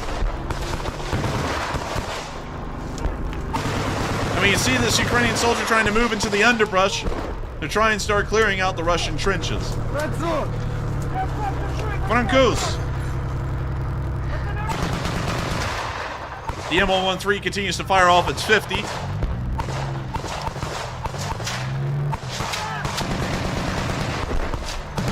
Frankus hasn't arrived yet. We can see the Ukrainian soldiers starting to take shots through the shrubbery at the trenches. Behind the vehicle. Someone said that somebody's behind the vehicle. Behind the vehicle, Frankus. We can now see Frankus is moving back to behind the vehicle. Look at 6 o'clock as well. Spread out. The unit's pretty close up on each other right now, and spacing is important. Rounds start passing over, and the Ukrainians start firing back into the tree line where the bullets came from.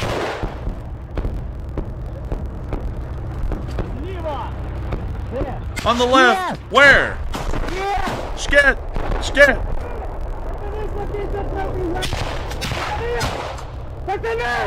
Guys, Russians 150 meters on the right. Заходимо в посадку. Entering a tree line. Не-не-не. Where are they? No, no, no. Немец. Немец. Грузин. Грузин! Tell the Грузин! Нас заходит. Spread out! Have to enter a tree line. And we see Грузин up there on the gun. He's laying down the fire with a 50.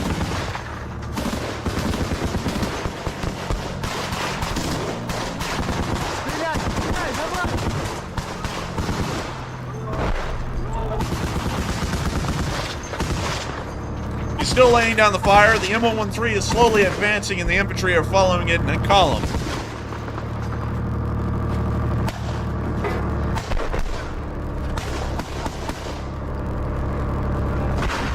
And as the M113 advances, they are getting the infantry closer to the Russian trenches. Sadly, we're going to have to end the video there. It's 4 minutes now, and I can't really show much more of it. But nevertheless, I highly suggest that if you want to see the entire firefight, make sure to go click on the link in the description below for the day 531 map. Of course, all the other links aren't going to bring you here, but make sure to go check out this link because I've watched this entire firefight. This video I had to watch all the way through to make sure there wasn't any gore in it. There wasn't, but it was an amazing firefight to see, and it really shows how impressive a unit like the 3rd Brigade, the 3rd Assault Brigade right here, have done in the area outside of Klishkivka on its eastern side. But moving on from that area and down towards Andriivka, we also saw the 3rd Brigade assaulting more positions in this area as well. First, let's shoot. All together. 1-0, 1-0 at the beginning of the movement. Report. At the beginning of the movement, report. Plus, plus, plus. We now see him firing the AK-12? Man, this guy is kidded!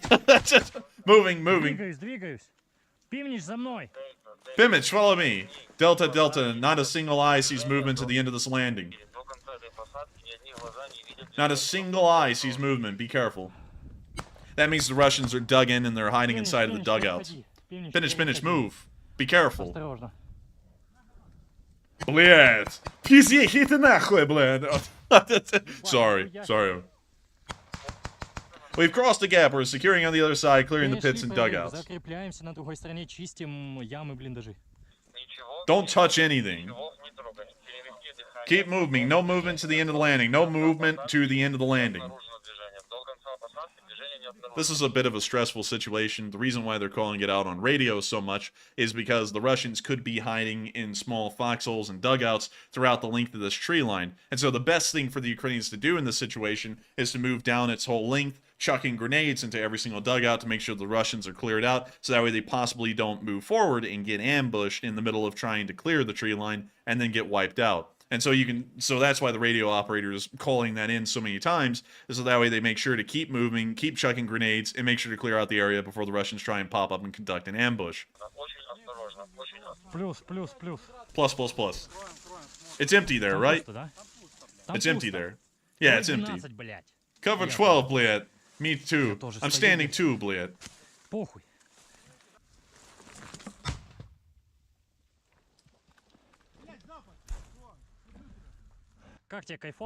How do you like it? I think it's bullshit. I hate it all. Wow. Man, that's army service in a nutshell right there. How do you like it? It sucks, man. What? A can? A can, a rain. Yes, you can fly, Maybe. Attention, forward 12. Yes, let's go there. Plus, we're starting to move.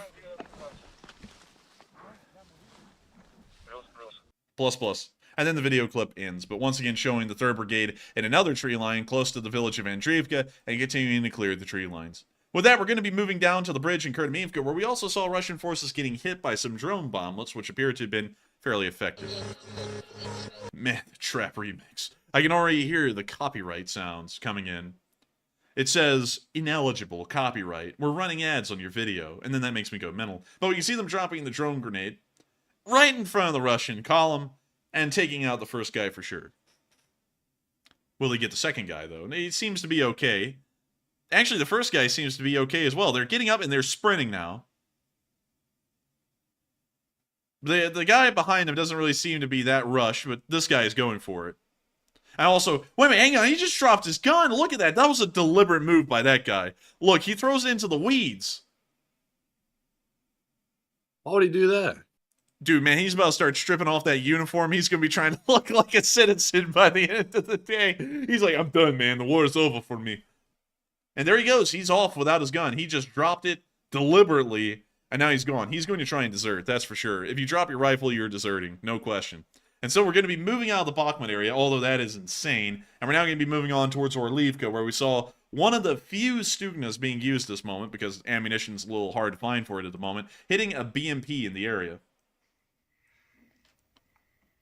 We can see them lining up the shot. Boof. Jugga, jugga. Woof, a blit. And we can see the BMP moving up. It's a small amount of pixels, but they got the crosshair right on top of it.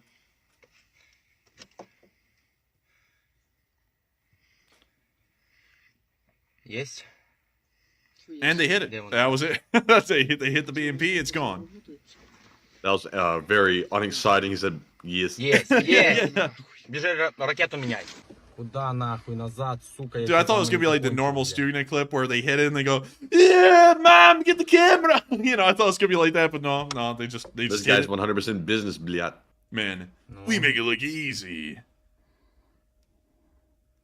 Man, Matthew ain't gonna do it. Man, I was waiting for something to happen in the video. We can now see them firing the next Stugna round and lining it up onto the next armored personnel carrier. I think that's actually the same BMP, but they're going to hit it again to make sure to knock it on out.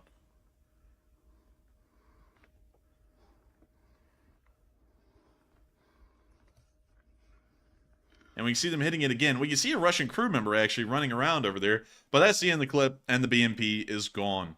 Moving on from that and into the village of Pokrovsk, we also saw something rather unfortunate. A Russian bombing occurred in the village of Pokrovsk about 48 hours ago, and it has caused serious damage. Around 30 people have been wounded, and 7 people have been killed in this attack directly against the citizenry. First responders already arrived to the scene, but of course the damage had been done, and instead of being able to try and proactively save lives, they were having to try and pull the bodies and the wounded out of the building.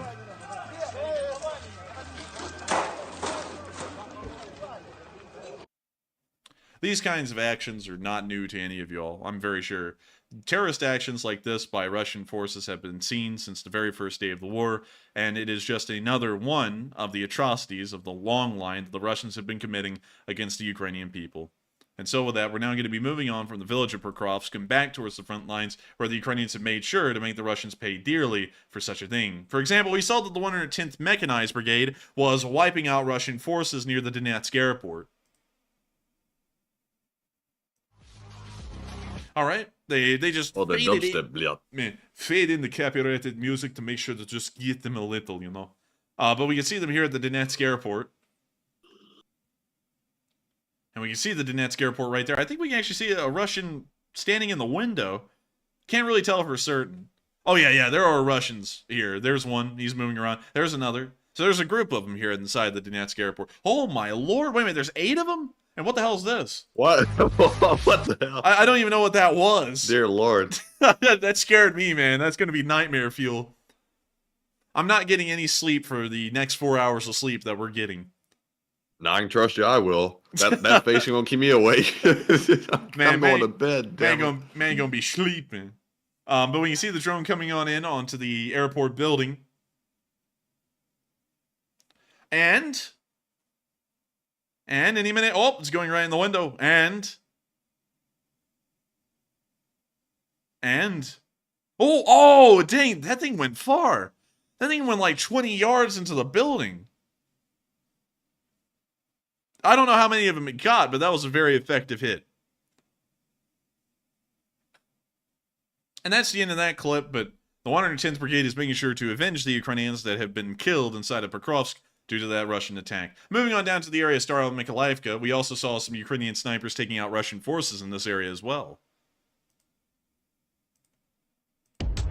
I am going to be meeting that. But here you can see the work of the Ukrainian marksmen as they continue to try and stop Russian advances in areas where Ukrainian forces may be fewer, or really just trying to keep their heads down and sowing a lot of contempt inside of the Russian forces.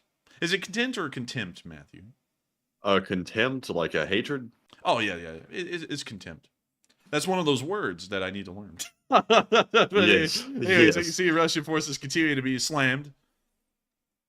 And now your New Orleans kind of slammed. This isn't the French Quarter kind of slam. This is the sniper slam. But with that, that's the end of the clip. And great to see that the Ukrainian snipers have been doing some pretty good work in the area of Staromikolivka.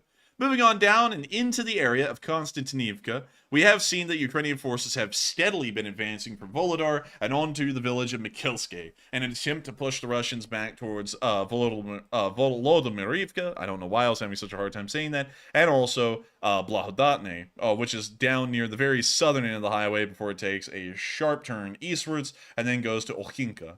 Up in this area, we saw that an M2 unit was able to hit a Russian tank. And so check it out. Or as Bald Bankrupt would say, check it out. So here's the clip. Oh, Chad music ensues. Watch out, man. We got a little Chadlington here. And here comes the FPV drone right into the top of the turret with the RPG shell, probably shooting right through it. And yep, we can see that as the ammunition immediately begins to burn in flames, meaning that the tank crew is most likely also lost with the tank.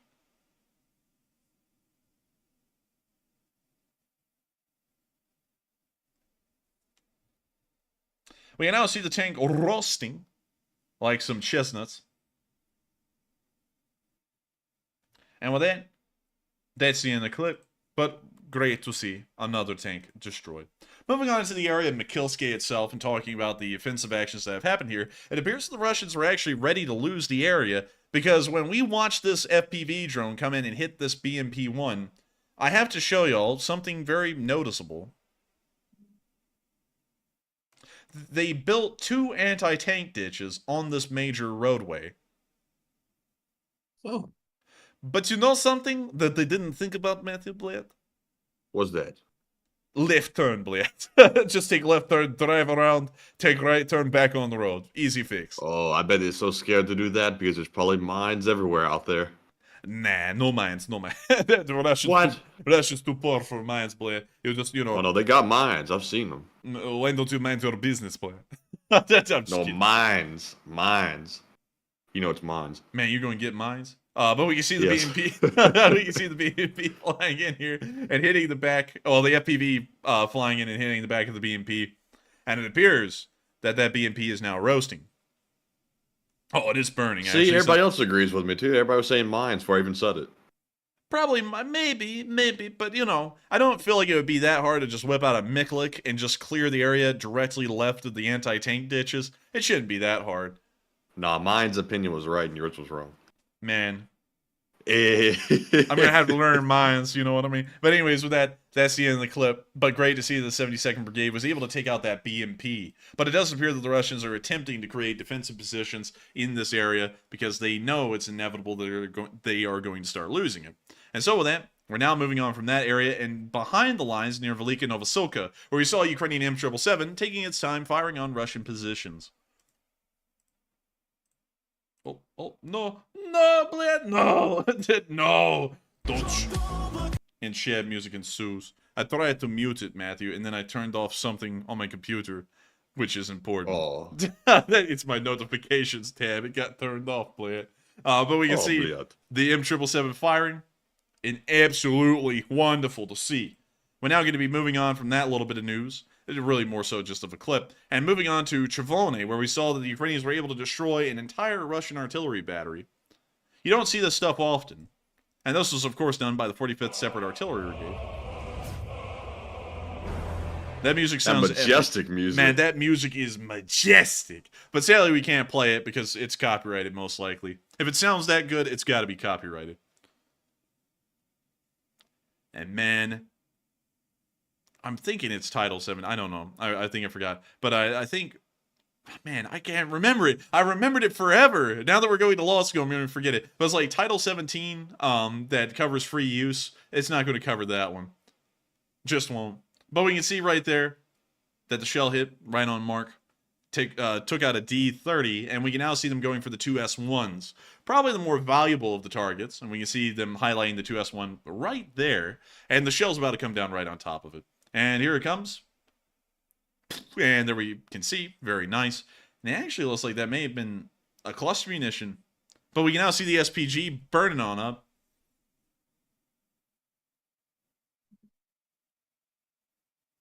And we now see another 2S1 in this part of the tree line. Have you ever wanted to watch a Russian tank roast up like a bunch of boiled peanuts? Does that even make any sense? No? Well, let me tell you, my friend. Watch that thing burn or something. I don't know. I don't even know where the hell I'm going with this right now, but we're just trying to fit voices in because folks appreciate them a little bit and like to get a laugh every once in a while. Goodness gracious, that thing is smoking more than Snoop Dogg. Look at that. Man, that thing is smoking more than, who in the world's smoking these days? Let me think. That thing's smoking more than the Russians. And the Russians smoke a lot of cigarettes. Wow, look at that. I don't even know what the hell I'm doing, but that thing's burning on up. I don't either. And sleep deprivation is a thing. But anyways, moving on from that, great to see them destroy an entire artillery battery. Moving behind the lines near Vavarivka, we also saw that the Ukrainians were able to down a rare Russian T-16 drone. Why'd they name everything T something? I guess they're just unoriginal. You know, everything's a type something, so it just ends up being a T. Man, next thing you know, they're going to come out with T-Mister. Let's see. Also, everybody's saying Willie. Isn't that guy, isn't he passed away? Willie? Yeah. They're talking about smoking. Isn't he passed, or is that somebody else? I don't know. I don't know who Willie is, even. I think he might be late. Willie Nelson? Willie Nelson? I mean, he might be alive. Oh, man. Y'all, we don't know these people. I'm telling y'all, we don't know who these people are. I'm not really into modern pop culture much. I don't know. But anyways, here's the T-16. Oh, he's on tour. Never mind. He's definitely alive. Willie Nelson is dead and on tour. That's scary. Птах незвичний для нас, бачимо його вперше, але, думаю, не востаннє. Тому що таке говно буде падати і надалі. Аналогів нет. Дякую, мам, за новий досвід в тій роботі. But that's the end of the clip. And great to see that they were able to capture a rare T-16. Hopefully they'll be able to learn what the Russians are capable with that drone. Moving on into the area of Robotyne, we also saw a Russian major was liquidated today. It's a bit of major news. But there he is. His name is Degityarev Dmitry Sergeyevich. He was the battalion chief of staff for the 56th Air Assault Regiment of the 7th Mountain Air Assault Division. He was liquidated just a few days ago, and the news came out today. Now, I gotta be honest with you, he's not really looking as good in this picture as he was in this one. I mean, at least in this one, he looked like an old Soviet VDV, man. But in this one, I don't know. You know, honestly, it looks like he's running a still out of the backwoods. Yeah, but anyways, moving on from that, great to see that they were able to liquidate another Russian major. We're now going to be moving on to the Robotyne area, and yesterday, to where we saw that the Ukrainians were able to capture 2 Russian tanks being used in the area. And these are the fine examples that we're ending up seeing a lot more on the front lines. A T-62M, introduced into service in the Soviet Army in 1964. And over there, it appears another T-62. Ukraine plus 7 танков.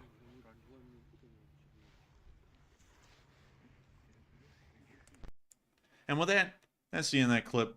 But as you can see, the Russians are not really getting a lot of good luck out of the 60-year-old tanks at this point. Moving on to our next clip near Robotyne, we also got a picture of a Ukrainian soldier with a Bradley. And here's the fella. He's standing in front of the M2A2, and we can see him smiling pretty bigly and standing in front of the Bradley. Now, Matthew, I gotta say this. This guy looks like he eats whey for breakfast, lunch, and dinner. Oh, yeah, man. He's doubling down on the protein shakes, double scooping the powder. I'm telling you. Man, Swolensky needs to watch out because this guy is actually giving him a run for his money. But still, we can see a Bradley down there in the southern front, of course attached, I believe, to the 47th Brigade, but amazing to see. We're now going to be moving on from that little bit of news and back towards Chernohorivka, where we saw that some cluster munitions were used to blanket a small support column. And from the information we were told, this may have been one of the support columns that was taken out of Kherson and moved towards the Zaporizhia front line to reinforce it. And we saw that they already took heavy losses before they even made it to the line. And we can already see that our monetization is taking a heavy loss as well, as copyrighted music plays strong once again. We can see them looking into the tree line here. Someone heard about the brawl down in Montgomery, Alabama, all the way over in New Zealand. Really? What in the hell? Yeah, that happened like an hour away from where we live. We used to live there. It was chaos. But yeah, that was a hell of a brawl, by the way. It was like, I think it looked like 20 or 30 people were involved with it. Pretty nasty. God, of course, our place would make news because of the damn Saturday night fight night that happened down in Montgomery with the boats. You know, if anyone's wondering about the story, apparently this group of folks wouldn't move their pontoon for a steamboat that was coming in. And so one of the steamboat crew disembarked and tried to move the pontoon. And then they ended up getting into a brawl with the pontoon owner, the steamboat company. So the steamboat crew's out there beating up the pontoon folks. Well, actually, the pontoon people beat them first, and then the steamboat people went to fighting with them, and then bystanders got involved. So it just turned into a massive riot out there on the pier. I'll show you all that here in the question segment if we got the time. Man, the pontoon people got what they deserved. They came over there and punched that guy that was working on the dock. Like, they got what was coming to them. They got some of that instant justice. Dude, the pontoon people were assholes. But anyways, we can see the tree line filled with Russian vehicles here. And we're about to see them get emptied of Russian vehicles. Observe.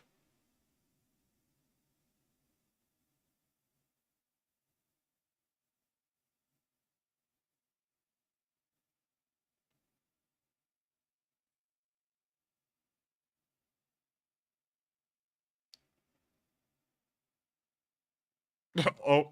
And as the Russian artillery if striking, new, you don't have the right to yell that loud. And as we see the Russian artillery striking, we see Matt the Executioner striking in the live chat and taking care of stop. Oh, yeah. What type of name was that? No response on that one. But we can see the artillery still landing in the trees.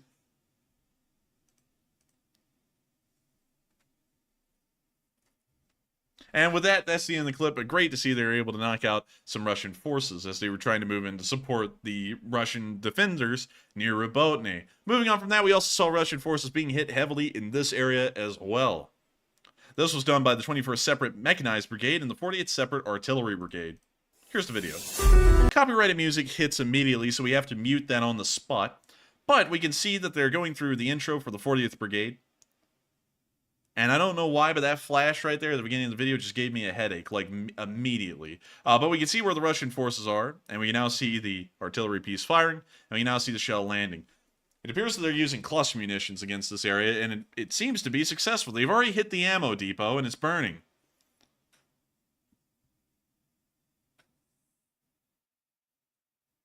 And we can now see another ammo depot further down, burning as well. That also appears to be attached to the house. We can now see little chunky bits flying out of it. By the way, those are just ammo boxes. We can see it continuing to explode and burn. Very nice. Oh my god, it spread to the whole block.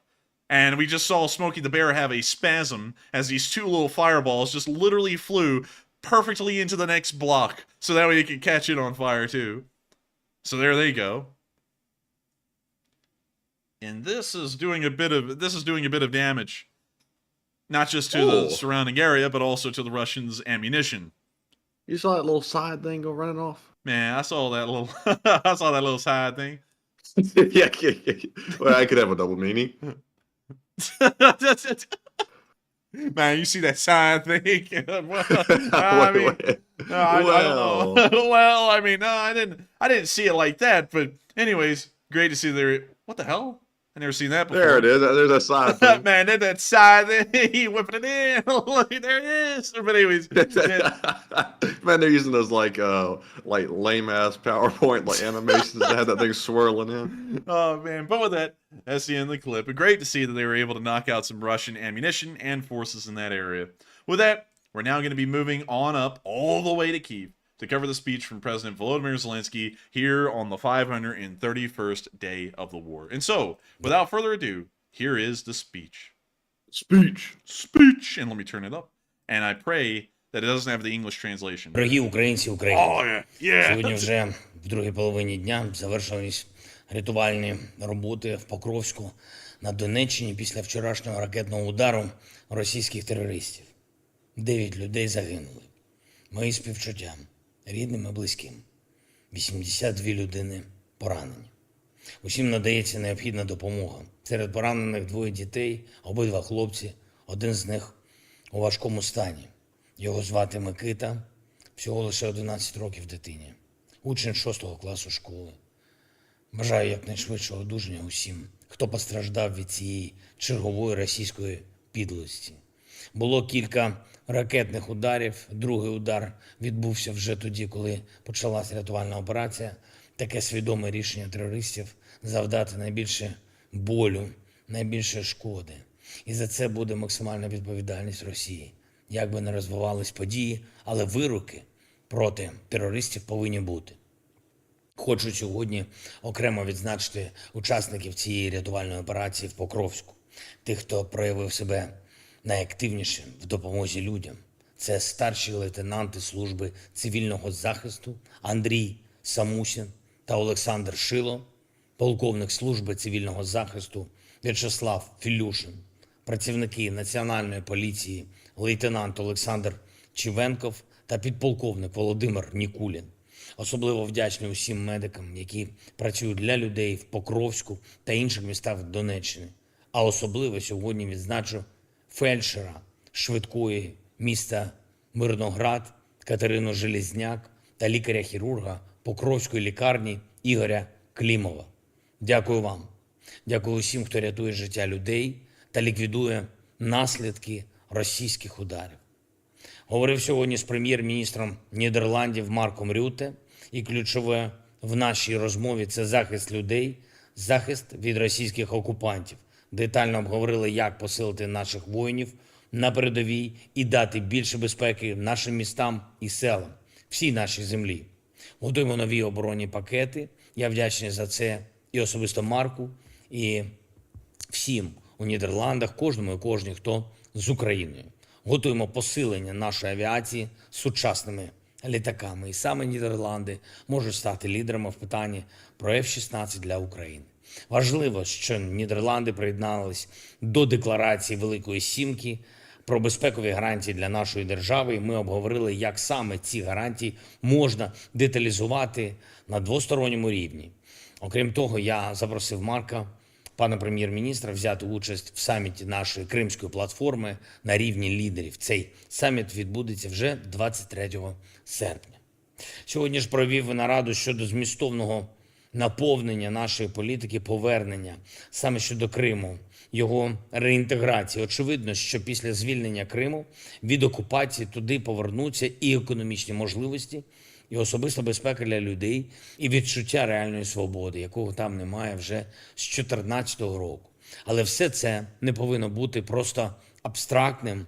Під кожну деталь деокупації Криму має бути конкретний зміст, як саме нормальне життя повертається, що саме це означає для Криму і для усіх наших людей. Це має бути для всіх зрозуміло. Крок за кроком ми робимо деокупацію Криму все більш досяжною і продуманою. Провів сьогодні також нараду щодо нового освітнього сезону.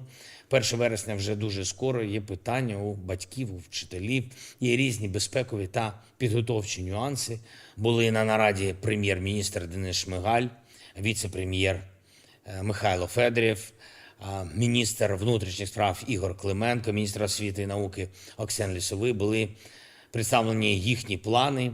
Зміст очевидний: підготовка укриттів, забезпечення підручниками, фінансові та організаційні ресурси, які потрібні та якими держава може допомогти. Урядовці незабаром представлять відповідні деталі. Ще одне. Сьогодні мав честь привітати наших воїнів, зв'язківців із їхнім професійним днем. Нагородив найкращих 24 людини, які служать Україні в різних підрозділах, на різних рівнях. Саме так ефективно служать, як і потрібно. Про війська зв'язку та кіберзахисту України говорять нечасто.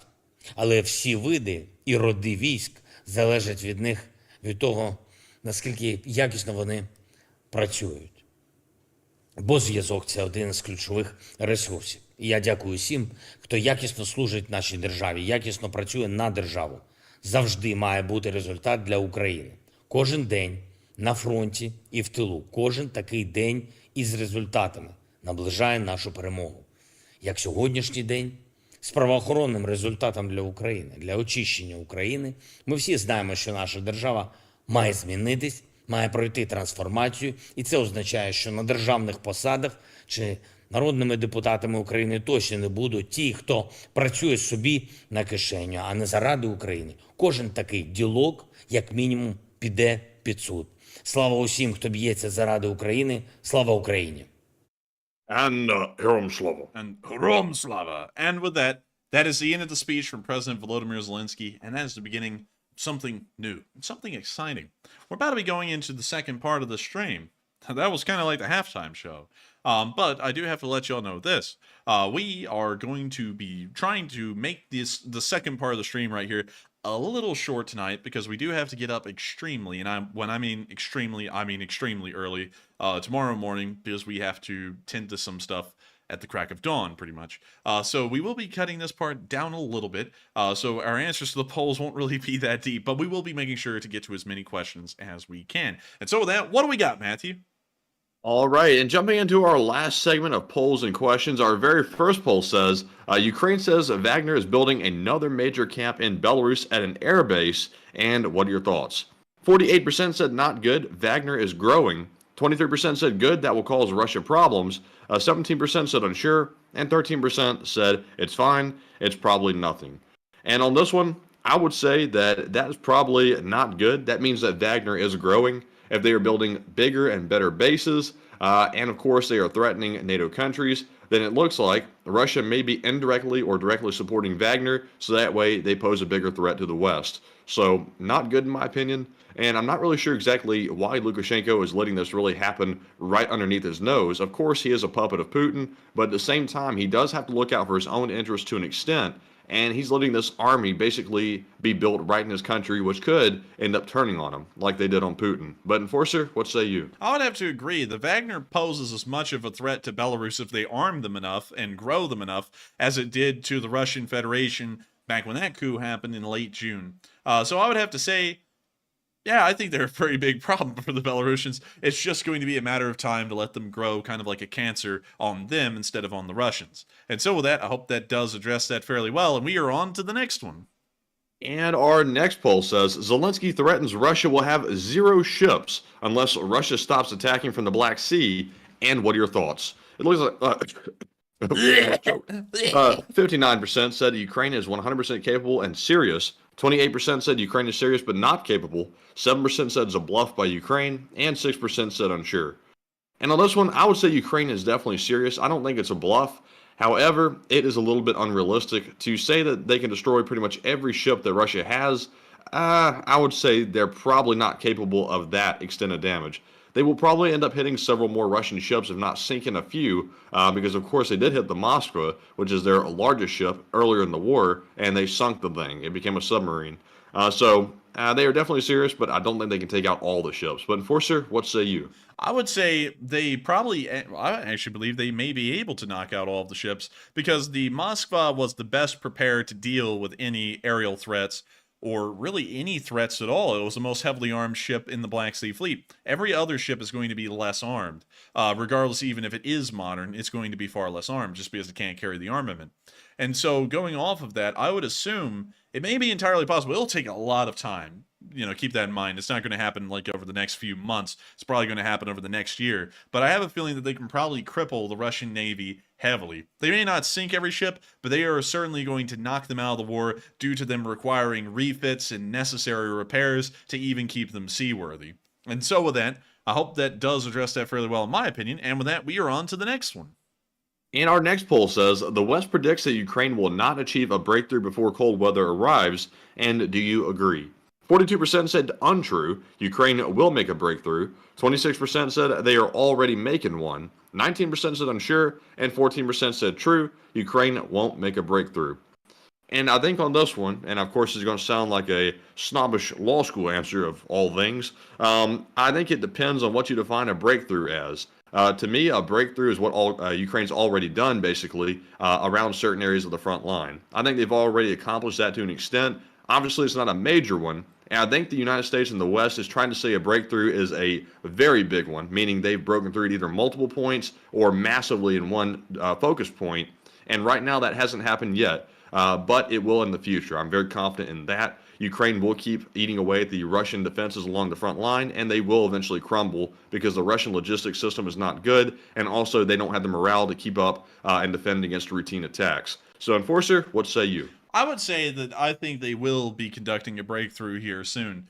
They already, like Matthew said, they already have. Getting to the first line of defenses and also taking it around the area of Verbove, it shows that they've made a breakthrough. I think it's only a matter of time before they make a complete breakthrough and begin to exploit it in that area. And I would say that's probably going to be in a few months' time, perhaps, at the farthest out. Or I may be proven wrong and it never happens. But nevertheless, I think a major breakthrough, not just a breakthrough, but a major decisive battle-changing breakthrough will occur in that area in several months, at least. And so with that, I hope that does address that, in my opinion, fairly well. And with that, we are on to the next one. And with that, we are fresh out of poll questions. So we are moving back to our Super Chat questions. And up first, we have a generous $50 donation from Walter A. Lakota Jr. Big shout out to Walter, longtime channel viewer. And I see our chat has completely stopped running again. Oh, and it's running back again. There we go. It's back. right when you said it, and yes, the came chat back. did die. I don't know what's causing that. I wish YouTube would fix that. It's been happening for days now. So, anyways, but back to Walter's super chat. Thank you very much for the support. He says, "Aloha, Enforcer Matt, and LSA from OG Ellison Bosun." I'm telling you. Says, it seems from all the news on this war is Ukraine is trying to draw and cut Russia's logistics, and Ukraine counteroffensive is slow and steady. It's like World War II D-Day advance in northern France. And I thank you so much for the support, Walter. And I would have to agree with you. I think it is a lot like the advance through the bocage. But the thing is, since the bocage and the plains of Ukraine are like different in two ways, the bocage was small areas, hedgerows, and it was hell. And no one could see beyond maybe 100, 200 yards at best. In Ukraine, the problem is you can see for miles, and nothing is stopping you from doing that. But they're still resulting in the same thing. It's just a grinding offensive, because the conditions are in the extremes in both directions. So it's not that middle ideal ground as far as, foliage to open air, ratios and everything. I don't know why, Matthew, but I'm feeling like I have like a sixth sense going on. I'm like, I don't know if people are watching us from law school, but I feel like I have to be a little bit more verbose for some reason. Wait a minute, what? I don't want to be more what? Listen, Matthew, I don't want to be charged with wantonness.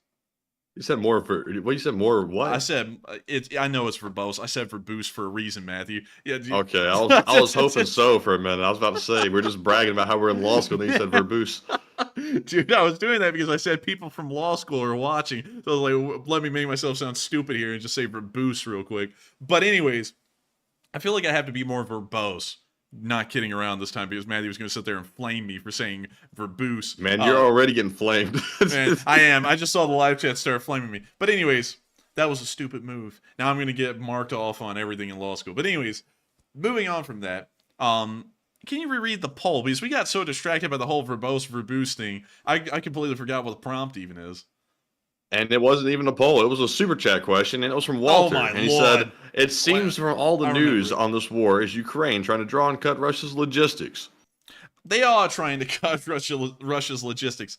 That is probably the best way for them to try and win the war, is instead of attacking the Russian army outright and just throwing their forces onto them, is to cut off their supply lines. You have to do that in a war. You even saw the Allies do that in the Second World War. They were always trying to find a way to cut out the war industry of the Germans, the Italians, and the Japanese, or cut off their ability to supply their forces, unless if they planned on taking those bridges. Then they would allow them to exist, but beyond that, they would usually destroy them.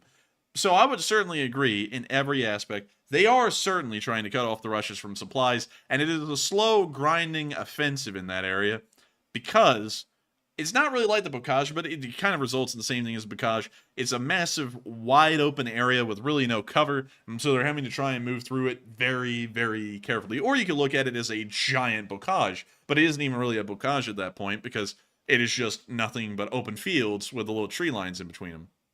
And so with that, I now have to take the grammar test in the live chat, where everyone is putting in words. Booze, vermouth. Don't feel any contempt, though. Let's see here. Egregious. Gregarious. Deduce. Nasty Nightbot.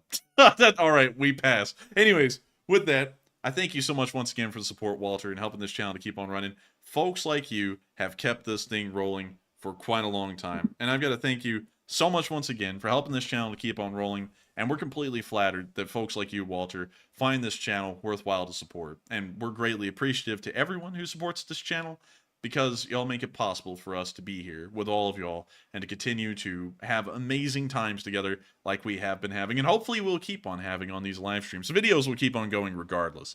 So with that, thank you so much once again for support. I hope that does address that fairly well. And with that, we are on to the next one.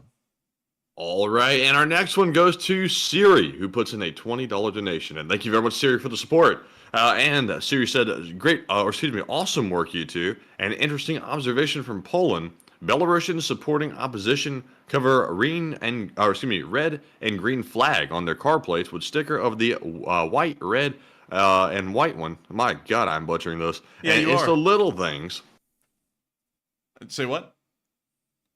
You were talking, I think, when I said the last part. I said the little things. Oh, well, I thank you so much for the support. And Matthew, I got to be honest with you, I don't even know what that one really meant. So could you go back and reread that one again? So Siri was saying awesome work, and also that the Belarusians are supporting the opposition by covering their car plates with a sticker of the colors which are not supposed to color it with, Polish colors. Actually, I think those are the free Belarusian colors, the white, red, white. It could be. Oh, man, I'm telling you, it's falling apart over here. Oh, man. But still, I thank you so much for the support and helping this channel to keep on running. And that is actually really neat to hear. I didn't know that they were doing anything like that. I haven't seen any pictures of it, but I wouldn't doubt it. And it's probably easy to do. You could probably just get tape at like the hardware store. But thank you so much once again for support and sharing that neat little fact with us. And also, that's really cool to hear that they are trying to resist against the Belarusian government in really any way they can. But with that, thank you so much once again for support. Thank you for helping this channel to keep on rolling. And with that, we are on to the next one. And the next one goes to K. Dot, who puts in an $18 donation. And thank you very much, K. Dot, for the support. And I believe that was their first time ever supporting the channel. So big thanks to you for that and helping to keep us running. This is a nice little operation, and your support keeps us going. And that K. Dot said, about time I threw in, and keep doing you, enforcers. And thank you so much, K-Dot, for the support and the kind words as well. And we try our hardest to be us. And I've got to thank you so much for enjoying it. Now I've also got to thank you for supporting the channel as well. Because you know, I don't know if folks know this a lot, but y'all are the only way we are able to do this as a job. And y'all support means a lot to us, because we wouldn't be able to do this if it wasn't for y'all. And I got to thank you so much once again for supporting this channel and finding it worthwhile even to support, because there are loads of channels out there, and there are loads of things that you could have spent your money on otherwise, yet you spend it on supporting this channel and helping us to keep this thing going. And we are always incredibly honored, and I got to thank you so much for the kind words as well. And so with that, thank you so much once again for the support. I hope that does address that fairly well, and we are on to the next one. All right, and our next one is a $20 super chat from Trister1, who's leaving for the night, by the way. Good night to you, Trister, and thank you very much for the support. He says, good night, LSA, and good luck, Matt and Andrew, in your first week of law school. And thank you very much. We are looking forward to it. It seems like it'll be a little bit of work, but I think they're making it out to be a little bit worse than it actually is. I'm not sure if they're trying to scare people or what. But we do know a little bit better because we have been exposed to the stuff our entire life. So luckily for us, it's not scaring us. But I did see a couple of people that were very clearly, let's say, upset or go home tonight and have a hard night sleeping. But Enforcer, what say you? And I gotta thank you so much for the support, Trister. I don't know. I'm going into this with an open mind. It may be difficult, maybe not so difficult. I don't really know. We have grown up our whole lives around an attorney, which really does help, because they were saying some stuff today, like, you're all going to learn a new language. Like, what is a plaintiff and what is a defendant? And I was like, man, I've heard that my whole life. I mean, like, hell, I've been a defendant on my own cases against my dad in this house. I mean, like, that's something. But still, thank you so much for the support. And thank you once again, Trister, for being here with us tonight. I hope you did enjoy the stream. And thank you for wishing us the best of luck in law school. And also, good night. I hope you sleep well. Make sure to take care of yourself, too, because we haven't been getting a lot of sleep. We're probably going to get like 4 hours of sleep here in a minute and then just wake up and go at it again. But thank you so much once again for helping this channel to keep on rolling. And have a great night. And long live the LSA. And so with that, we are on to the next one. And thank you once again. All right, and the next one goes to Walter A. Lakota Jr. Once again, he puts in a $10 donation. Thank you very much. He says, me again. It seems this war might be a 1,000 to 1,500 day war, and Russia is probably trying to freeze the front while Ukraine is putting pressure to not have a frozen front in the south.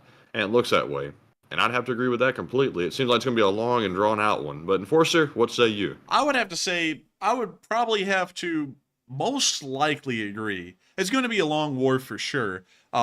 I think it'll probably be closer to the 1,000 mark than 1,500, because we are seeing that the Russians are running into some serious financial issues, and they may not be able to fund this war beyond the middle of next year, but that's kind of the estimates now, and usually those are pretty optimistic. They may last a little longer than that, but I think it'll be around that time. And they are certainly trying to freeze the front, because everything they're doing at this point isn't offensive actions. They're not planning on moving forward anymore.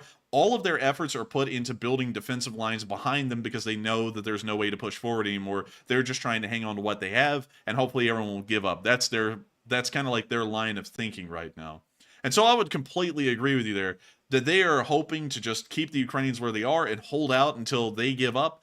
But I don't think that's ever going to happen, because based on what we're seeing, the Russians are probably going to have to be the ones giving up before the Ukrainians do. But with that, thank you so much once again for the support. I hope that does address that fairly well. And thank you once again, Walter, for being the OG Ellison Bosun, and of course supporting this channel and helping us to keep this thing running. And with that, we are on to the next one. And thank you so much once again.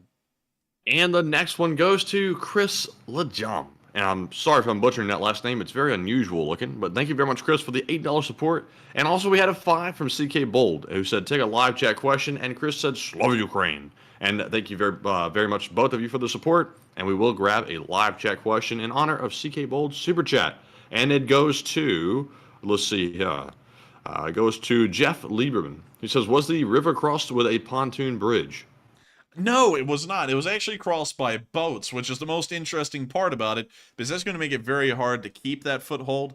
But nevertheless, they achieved it, so it shows that they may be able to hold it nonetheless. But it was not accomplished with a pontoon bridge, because there's no place for it to terminate. It would terminate into a swamp, and so everyone would be in a nightmare situation once they crossed the river and just ended up falling into this marsh, mushy stuff over here. But with that, thank you so much once again for sponsoring that live chat, and I hope we were able to address that fairly well. Thank you so much once again. And with that, we are on to the next one.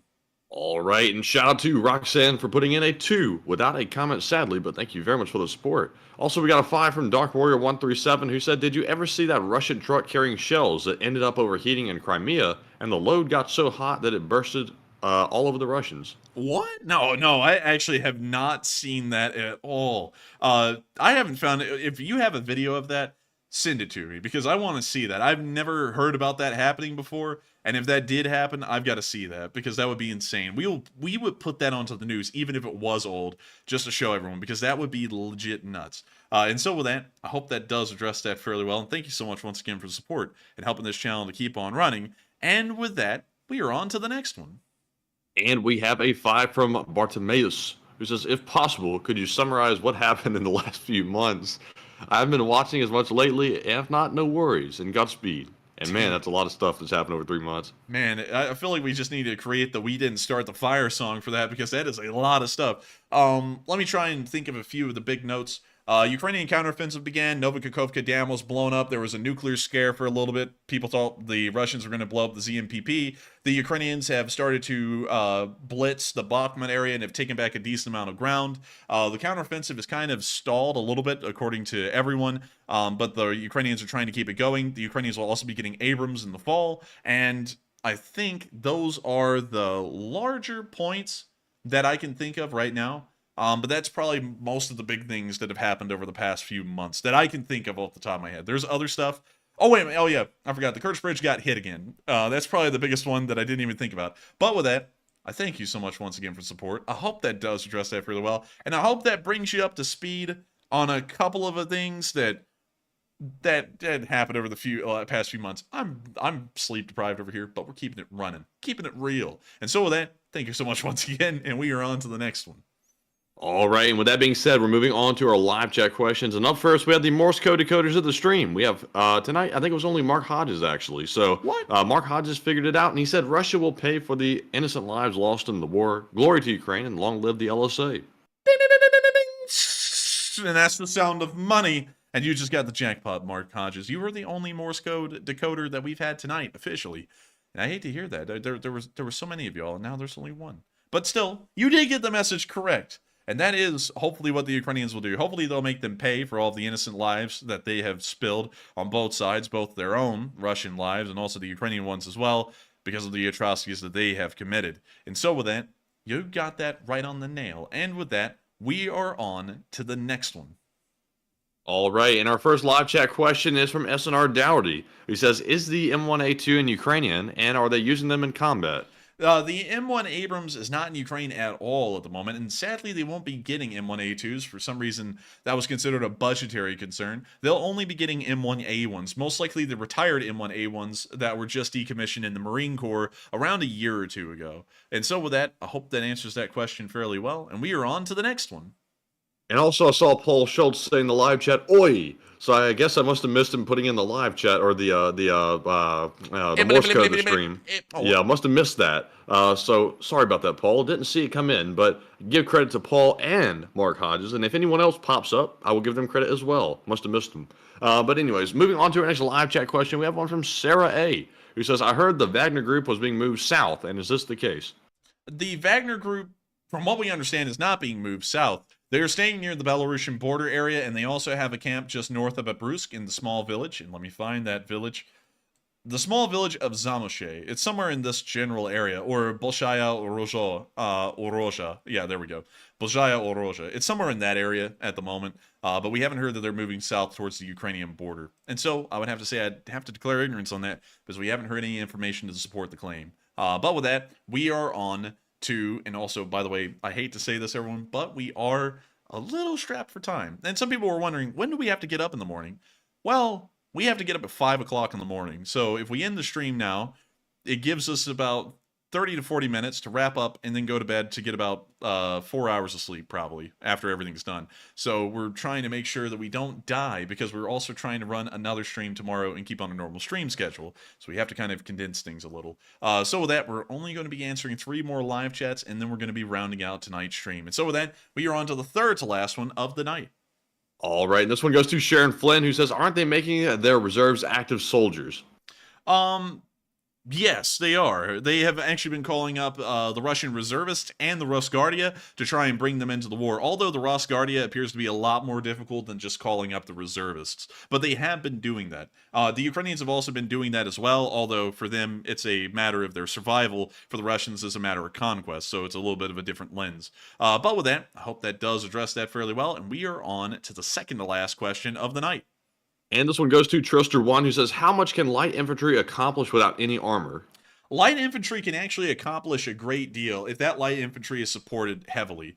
Light infantry, if they're carrying ATGMs and manpads, can do, if they're used properly, they can do about as much as an actual mechanized unit could. So they can do a pretty good bit as long as they emphasize speed and also use the right kind of weaponry for the right kind of job. They could end up doing a lot. And of course create a larger holding area outside of Kazachi Lahari, so that way the heavier equipment could be brought in and there's no fear of that foothold immediately being wiped out by the time the armor arrives. And so with that, I hope that does address that fairly well, and it is that time of the night. It's time for the final question. And so, who is the lucky last person to put in the lucky last question of the night? All right, and that viewer is Avari Mendebratis. He says, do the Ukrainians have any airlift equipment that could transport a loaded M2 Bradley across the river? I don't think so. I think the best thing I could think that could do that would be an Mi-26. I'll show you all a picture of it. There it is. This chunky boy. But I don't know if it could actually fit inside of the Mi-26, because I think that's the only way it could probably carry it. Let's see if I can get a lift capacity for this thing really quickly.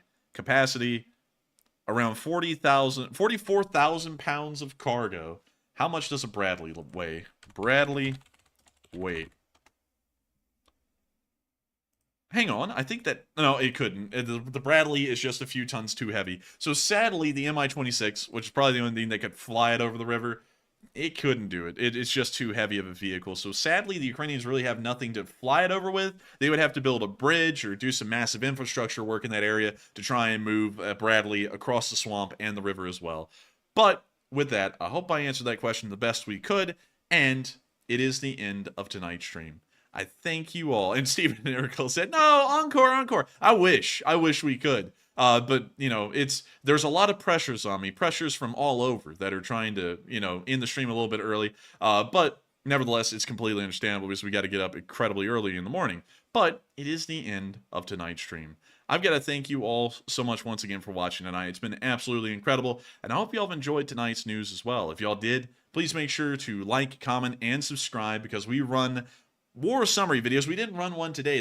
There wasn't enough breaking news before the stream went live to cover it, and then the breaking news happened 2 hours before the stream, so we couldn't put one of those out. But we usually put out war summaries every single day of the week if there is news during that time. We also put out these live streams like this almost every single day of the week, 6 days a week right now, and we're still trying to feel that out and make sure that we can do that going forward. I have a feeling that we probably will be able to, but I don't want to make any guarantees because I don't really know how it's going to go, but I'm fairly confident we can try and keep this thing running. Nevertheless, good night, good luck, stay safe, take care, Slava Ukraini, and long live the Least Spring Army. The Least Spring Army never dies. All right, and good night, folks. Thank you all for another great stream, and we'll see you soon. Good night, and Slava Ukraine. Yes. The Leaf Spring Army sends its regards.